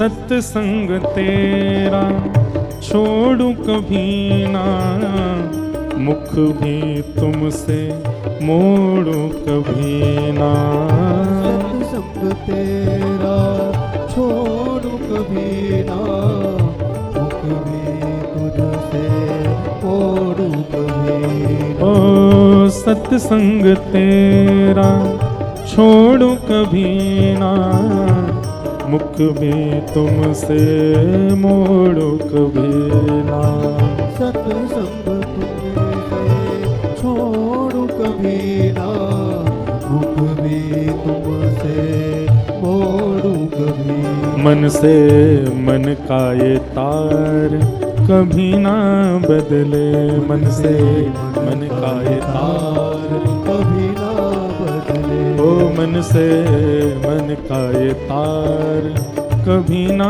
बदले, मन से मन का ये तार कभी ना बदले, ओ दाता मेरा ये विचार कभी ना बदले, दाता मेरा ये विचार कभी ना बदले, दाता मेरा ये विचार कभी ना बदले, दाता मेरा ये विचार कभी ना बदले, हे दाता तेरा मेरा प्यार कभी ना बदले, तेरा मेरा प्यार कभी ना बदले, दाता तेरा मेरा प्यार कभी ना बदले, तेरा मेरा प्यार कभी ना बदले, हे गोविंद मेरो है, गोपाल मेरो है, गोविंद मेरो है, गोपाल मेरो है, हे गोविंद मेरो है, गोपाल मेरो है, गोविंद मेरो है, गोपाल मेरो है, हे मेरा बांके बिहारी नंदलाल मेरो है, मेरा बांके बिहारी नंदलाल मेरो है, हे राधा रमण बिहारी नंदलाल मेरो है, रमण बिहारी नंदलाल मेरो है, हे गोविंद मेरो है, गोपाल मेरो है, गोविंद मेरो है, गोपाल मेरो है, हे गोविंद मेरो है, गोपाल मेरो है, गोविंद मेरो है, गोपाल मेरो है, हे गोविंद मेरो है, गोपाल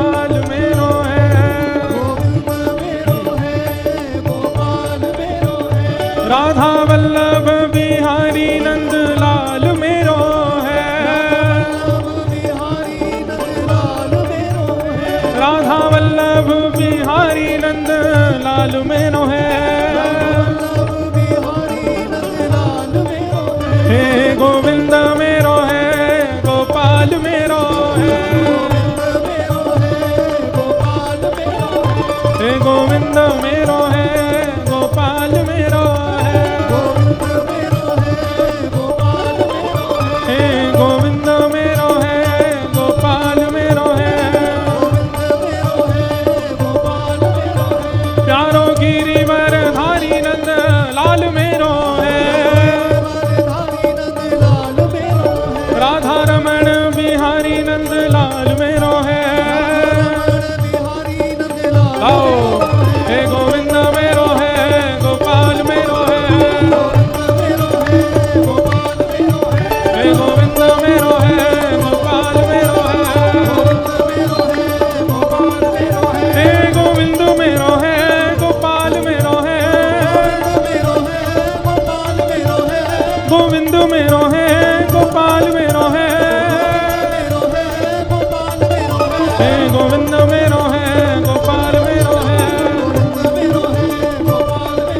हे गोविंद मेरो है, गोपाल मेरो है। जय जय श्री राम, जय जय श्री राम, जय जय श्री राम।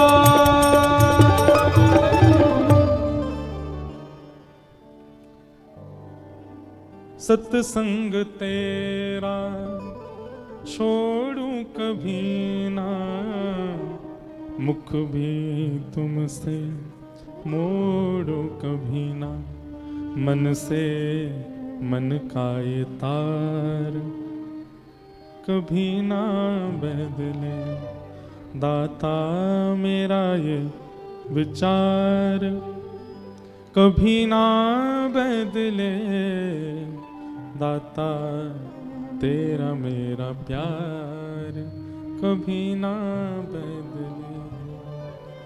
जो भाव हमारा ठाकुर जी के प्रति है उसमें बल्कि वर्धन होना चाहिए, वो घटना नहीं चाहिए, वो और वर्धित हो और बड़े ठाकुर जी के प्रति, ऐसी भावना।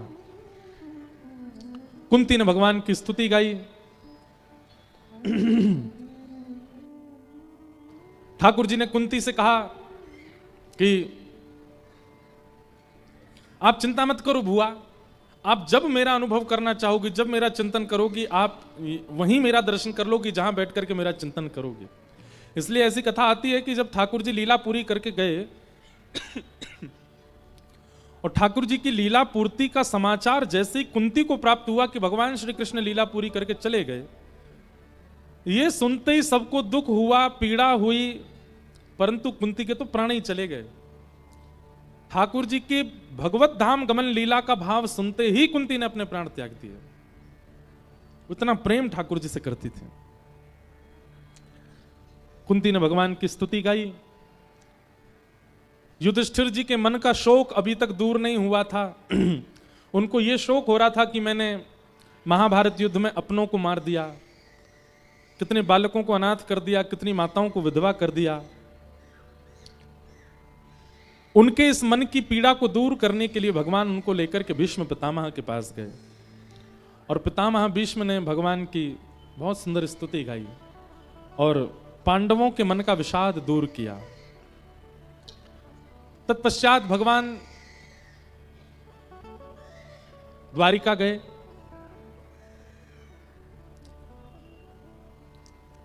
द्वारिका से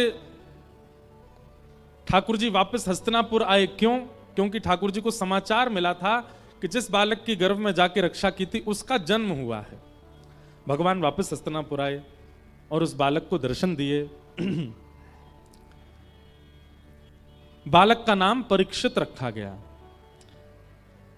ब्राह्मणों को बुलाकर के बालक का नामकरण संस्कार कराया और बालक की जन्म पत्री बनवाई। ब्राह्मणों से पूछा कि महाराज इसके बारे में बताइए, कैसा होगा ये बालक? तब सब ब्राह्मणों ने कहा जन्म नक्षत्र आदियों को देखते हुए ऐसा लगता है कि ये बालक बहुत श्रेष्ठ होगा। यहां पर ब्राह्मणों ने बालक के बड़े सुंदर सुंदर गुण बताए, अनेक गुणों का वर्णन किया। अब गुणी गुण बताते जा रहे थे तो युधिष्ठिर जी ने कहा क्या इस बालक में केवल गुण हैं, कोई अवगुण नहीं है? एक बात ध्यान से सुनिएगा, पृथ्वी पर हम लोग जन्मे हैं, हमारा जन्म हुआ है, तो यह बात निश्चित है कि सद्गुण और अवगुण दोनों समान मात्रा में हमारे अंदर विराजमान हैं। इस संसार में दूध का धुला कोई भी नहीं है और पूर्ण रूपेण अवगुण रहित कोई भी नहीं है। सबके अंदर थोड़े थोड़े अवगुण होते ही हैं। पर आप अपने जीवन को कैसा बना करके, आप अपने जीवन में कैसे लोगों का संग करके, कैसा खान पान करके, कैसी विचारधाराओं से अवगुण ज्यादा बढ़ाते हो कि सद्गुण ज्यादा बढ़ाते हो, ये आपके ऊपर निर्भर करता है। कई लोग हैं वो संसार में आते हैं, अवगुण सगुण दोनों बराबर हैं उनके चित्त में, लेकिन वो अपना संग, अपना व्यवहार, अपना खान पान, अपनी उठक बैठक, अपनी विचारधारा इतनी दूषित करते चले जाते हैं, उनको पाप का भागी बनना पड़ता है। पर सत्संग करके, वैष्णवों का संग करके, भगवत कथा श्रवण करके, महत् पुरुषों की वाणी का पालन करते हुए जो व्यक्ति अपना जीवन जीता है, वो कहीं ना कहीं सद्गुणों की मात्रा बढ़ा करके अपने जीवन को सफल बनाता है, और उसके जीवन से प्रेरणा लेकर के ना जाने कितने लोग अपने जीवन को सफल बनाते हैं। इसलिए भैया आपके हाथ में है। दो बातें हम कहेंगे, एक तो सुधरना बिगड़ना आपके हाथ में है, और दूसरा अगर थोड़ी बहुत कमियां चित्त में हैं आपके या किसी और के भी, तो यह बात सदा मन में रखा करो कि संसार में सद्गुण, पूर्ण सद्गुण युक्त कोई भी नहीं है। कई बार ऐसा होता है कि किसी के अवगुण देख करके हम लोग उसके प्रति दोष बुद्धि रखते हैं, अरे राम राम राम, ये तो ऐसा है, ये तो ऐसा है, ये तो ऐसे करता है, इसका तो ऐसा स्वभाव है। नहीं, खुद को देखिए, क्या आप परिपूर्ण हो? नहीं, कई कमियां आपके चित्त में भी हैं, आपके व्यवहार स्वभाव में भी हैं, और ये संसार का, प्रकृति का नियम है कि यहां सब लोग अवगुण युक्त होते हैं। पर एक बात हम आपसे कहें, बहुत सावधानी से सुनिएगा, मानव की प्रकृति ऐसी होती है, मानव कलयुग में रहता है, यहां पर विचारधारा ऐसी होती है कि सद्गुण की तरफ हमारा आकर्षण थोड़ा कम होता है, अवगुण की तरफ बहुत ज्यादा होता है। क्यों? क्योंकि हम लोग कलयुग में रहते हैं। जिसके घर में रहोगे तो मकान मालिक की जय जय तो करनी पड़ेगी ना आपको। मकान मालिक चाहे कितना भी खड़ूस हो, कितना भी बेकार हो, कैसा भी हो, फिर भी उसका थोड़ा बहुत तो यश आपको गाना ही पड़ता है। हम आप सब लोग किराए पर रह रहे हैं, कहां? कलयुग रूपी मकान मालिक के घर में। तो मकान मालिक के थोड़े थोड़े अवगुण तो आएंगे ही हमारे चित्त में। तो स्वभाव हमारा ऐसा होता है कि अवगुण की प्रति हमारा आकर्षण बहुत जल्दी हो जाता है। लेकिन एक चीज आपने अनुभव की, जब हम छोटे थे, जब हमारी उम्र ज्यादा नहीं थी, तब हमारा रुझान आध्यात्म के प्रति होता है। छोटे छोटे बच्चों को देखो, वो ज्यादातर अपने दादा दादी के साथ ही बैठे रहेंगे, मंदिर जाएंगे, हनुमान चालीसा का पाठ करेंगे, कथा में जाएंगे, कीर्तन सुनेंगे। कई बार दादा दादी मंदिर नहीं जाते तो बच्चे रोते हैं कि चलो लेके हमको मंदिर, और वही बालक जैसे ही बड़ा होता है उसको बोलो चलो कथा में चलो, आप जाओ, हमको नहीं जाना, हम तो वहां जा रहे हैं। ऊट पटांग कामों में मन लगने लग जाता है। क्यों? बाल्य अवस्था में विकार प्रकट नहीं होते। बाल्य अवस्था में विकार प्रकट नहीं होते, इंद्रियां इतनी ज्यादा इच्छाओं से युक्त नहीं होती। इंद्रियां जितनी शांत होती हैं उतना ज्यादा बालक आध्यात्म के प्रति रुझान रखता है। जैसे जैसे उसकी इंद्रियां बढ़ती जाती हैं, जीव में चटोरापन आने लगता है, नेत्रों में दृश्य देखने की इच्छा प्रकट होती है, कानों से चुगली सुनने की इच्छा प्रकट होती है, हाथों से स्पर्श की इच्छा प्रकट होने लगती है। जैसे जैसे इच्छाएं जन्म लेने लगती हैं वो पाप की तरफ भागने लग जाता है। इसका मतलब क्या है? पाप की तरफ हमको कौन खींचता है? इच्छाएं। इच्छा।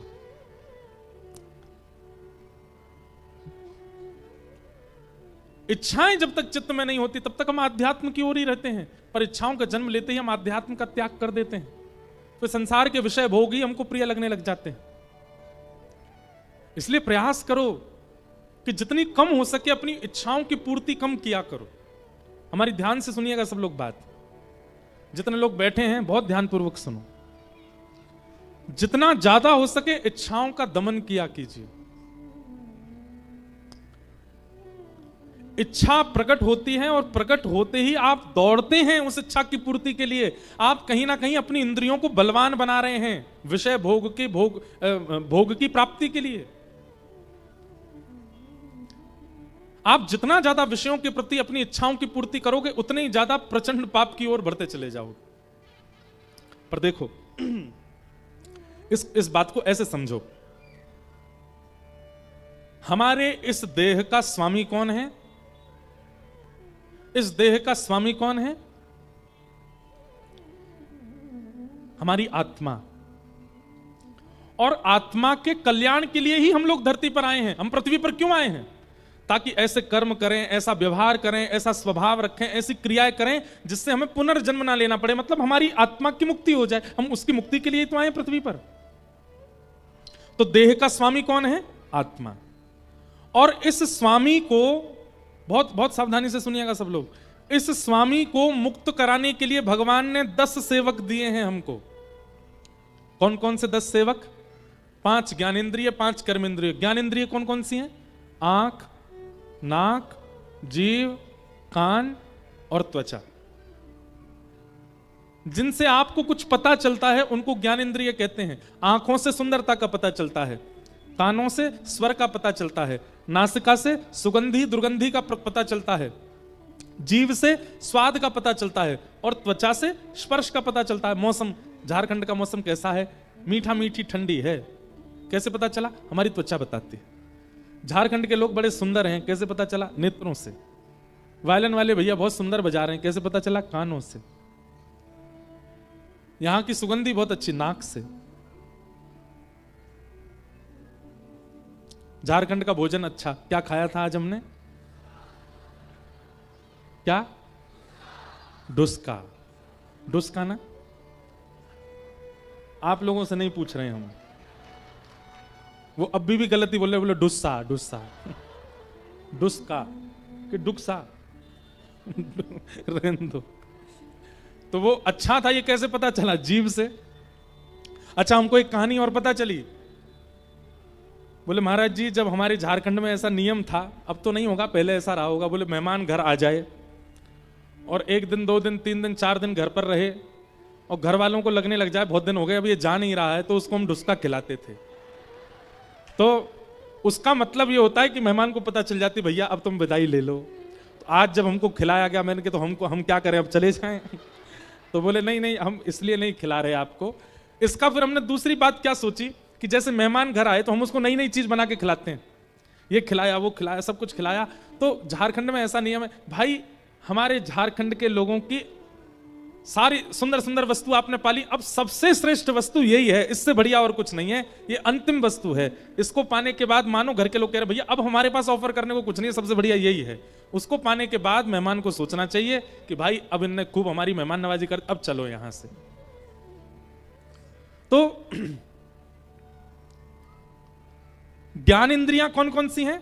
आंख, नाक, जीव, कान, त्वचा, 5। और 5 कर्म इंद्रियां हैं, हाथ, पैर, मुख और 2 गुप्त इंद्रिय। ये 10 सेवक दिए भगवान ने हमको। और इन 10 सेवकों का काम क्या है? इस देह के भीतर बैठी हुई आत्मा को कैसे भी भगवान से मिलवाओ, मुक्त करवाओ। आंखों से दर्शन करो, कानों से श्रवण करो, नासिका से सुगंधी ग्रहण करो, जिह्वा से नाम गाओ, हाथों से करताल बजाओ, पैरों से प्रदक्षिणा करो। किसी ने पूछा, बोले उपस्थित इंद्रियों, गुप्त इंद्रियों से क्या करें? देह में भगवान बैठे हैं, इस तन के अंदर भगवान बैठे हैं। जिस प्रकार हम किसी भी स्थान पर बैठते हैं उसको स्वच्छ रखते हैं, इस तन में भगवान है, इस भावना से देह को स्वच्छ करना, यह उपस्थित इंद्रिय से भजन है। परंतु हुआ क्या? इन 10 इंद्रियों से भगवत आराधन तो हमने किया नहीं, बल्कि अन्य अन्य साधन करने लगे। आंखों से गंदे गंदे दृश्य देखने लगे, कानों से भद्दे गीत सुनने लगे, जीव से भद्दा भोजन करने लगे, नासिका से किसी भी अग्रहणीय वस्तु को सूंघने लगे, हाथों से किसी का भी स्पर्श करने लगे, पैरों को किसी भी स्थान पर ले जाने लगे। इन 10 इंद्रियों को हमने असत मार्ग में लगा दिया। उससे क्या होता है? जिस उद्देश्य से ये 10 मिले थे वो उद्देश्य पूर्ण नहीं हो पाता, आत्मा का कल्याण नहीं हो पाता। क्यों? क्योंकि इन 10 इंद्रियों पर शासन करने के लिए एक अलग से व्यक्ति आता है। वो अलग व्यक्ति कौन है? मन। इन 10 इंद्रियों का शासक कौन बन जाता है? मन। कान को भद्दा नहीं सुनना है, मन को सुनना है। आंखों को दृश्य नहीं देखना, मन को देखना है। हाथों को स्पर्श नहीं करना, मन को करना है। पैरों को नहीं जाना गलत जगह पर, मन को जाना है। वो मन छोटे छोटे बालकों में कोमल होता है, सामान्य होता है, इसलिए वो मन इच्छाएं ज्यादा प्रकट नहीं कर पाता, इसलिए वो आध्यात्म की तरफ ही रुझान रखते हैं। लेकिन जैसे ही वो मन समझता है कि ये तो इंद्रियां मेरी दासी हैं, मैं इनसे जो चाहूं भोग सकता हूं। मैं नेत्रों को जैसे ही कहूंगा सुंदर दृश्य दिखाओ, नेत्र मुझे ले चलेंगे। कानों को कहूंगा भद्दे गीत सुनाओ, ये कान सुनवाएंगे। हाथों से कहूंगा स्पर्श कराओ, जीभ से कहूंगा खवाओ, ये सब मेरे अधीन है। ये जैसे ही मन को पता चलता है तो मन और ज्यादा आज्ञाएं करने लग जाता है। मन इच्छा प्रकट करता है, गोलगप्पा खिलाओ। तुरंत कथा से जैसे ही निकले महाराज गाड़ी पे बैठे, धूड़ा कहाँ है, गोलगप्पे की दुकान, तुरंत खा लिया। तो जैसे ही आप गोलगप्पा खाते हैं, आपके यहाँ गोलगप्पा ही बोलते हैं, कई जगह फुल्की बोलते हैं, कई जगह पुचका बोलते हैं, कई जगह पानी पूरी बोलते हैं, हमारे यहाँ टिकिया बोलते हैं। मुंह में पानी तो नहीं आ गया आपके? लेकिन अब एक बात सुनिए, आप जैसे ही उसको पाने के लिए दौड़ोगे, ढूंढोगे कहां है कहां है कहां है, जैसे ही आपने जाकर के जीव में गोलगप्पा रखा, आपके मन को क्या आज्ञा मिल जाती है? मैंने इच्छा प्रकट की और इसने पूरी करा दी, ये मेरा दास बन गया है। अब कल इससे भी बढ़िया इच्छा प्रकट कराऊंगा, परसों और भयानक इच्छा प्रकट। जितनी इच्छा आप पूरी करते जाओगे, मन आपका उतनी भयानक भयानक इच्छाएं आपसे करवाता रहेगा। लेकिन मन ने कोई इच्छा प्रकट की और आपने उसको पूरा नहीं किया, मन को रुला करके, दबा करके, मार करके और कहा नहीं तू बैठा रहे, तू कितनी भी इच्छा प्रकट कर, नहीं कराऊंगा मैं पूरी, तो मन को क्या पता चल जाता है कि भाई ये मेरा दास नहीं है, ये मेरी बात मानता ही नहीं है। मैं सुबह 5 बजे इसको बोलता हूं काय को खेलने जा रहा है, सोता रहे, लेकिन ये मानता नहीं, उठ के बैठ जाता है, तुरंत अपने आंख धो लेता है, हाथ मुंह धोकर के खेलने चला जाता, मेरी बात नहीं मानता। तो मन को जब ये बात पता चलती है कि आप उसके अधीन नहीं हो, तो मन अपने आप इच्छाएं प्रकट करना बंद कर देता है। और यही स्थिति हमको करनी है कि मन की इच्छा प्रकट ही ना हो। जब तक मन इच्छावान है तब तक हमसे कुछ ना कुछ कराता ही रहेगा, कराता ही रहेगा। तो पूरी बात क्या समझ में आई? विषयों का भोग हम क्यों करते हैं? क्योंकि इच्छाएं प्रधान होती हैं, इच्छाएं प्रगाढ़ होती हैं। और इच्छाएं प्रगाढ़ किससे होती हैं? जैसे घिसने से चक्कू जो होता है ना, धार लगाने से वो और ज्यादा पैना हो जाता है, ठीक वैसे ही इच्छाएं पूरी करने से मन और बलवान हो जाता है। एक दिन ये इतना बलवान हो जाएगा कि आप इसकी आज्ञा नहीं मानोगे तो ये आपको आत्म मृत्यु, आत्मदाह करने तक की स्थिति में ले जाएगा। कोई व्यक्ति आत्महत्या क्यों कर लेता बताना? उसकी मन की पूरी नहीं हुई, इसीलिए तो मर जाता है। उसने मन से जो चाहा था वो नहीं मिला, अधिकतर लोग इसीलिए आत्महत्या कर लेते हैं। अरे सोचिए, इस मन की इच्छा पूरी ना करने पर यह कितना जघन्य पाप करवाता है। कहां हमको महाराज जोर की हवा चल जाए तो हम डर जाते हैं, पर ट्रेन के आगे लेट जाते हैं लोग, उनको डर नहीं लगता, उनको पीड़ा नहीं होती। लेकिन मन इतना बलवान हो चुका, उनका मन कहता तू मेरी इच्छा पूरी नहीं कर रहा है, मैंने जो चाहा वो पूरा नहीं हुआ, चल अपने प्राण त्याग दे, और प्राण त्याग देता है व्यक्ति। ये बहुत भयानक एक खेल है। मन हम लोगों पर शासक करता है और मन को शासक हम बनाते हैं। एक प्रकार से ऐसे समझो कि जैसे जिसको वोट देते हैं वो इलेक्ट हो जाता है, वही एमएलए बन जाता है, वही एमपी बन जाता है, वही प्रधानमंत्री बनता है। जैसे ही आपने किसी को मुख्यमंत्री प्रधानमंत्री बनाया, फिर वो जैसा चाहेगा वैसे ही करना पड़ेगा आपको।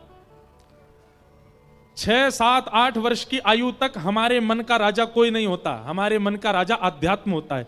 लेकिन जैसे ही 10, 12 वर्ष, 13 वर्ष की आयु पार करने लगते हैं, थोड़े थोड़े बड़े होने लगते हैं, हम इस मन को इतना वोट देते हैं, आंखों से वोट दिलवा देते हैं, जैसे चाहता वैसा दिखाते हैं, कानों से वोट दिलवा देते हैं, जैसे कानों से इच्छा प्रकट करता वैसे गाने सुनवा देते हैं।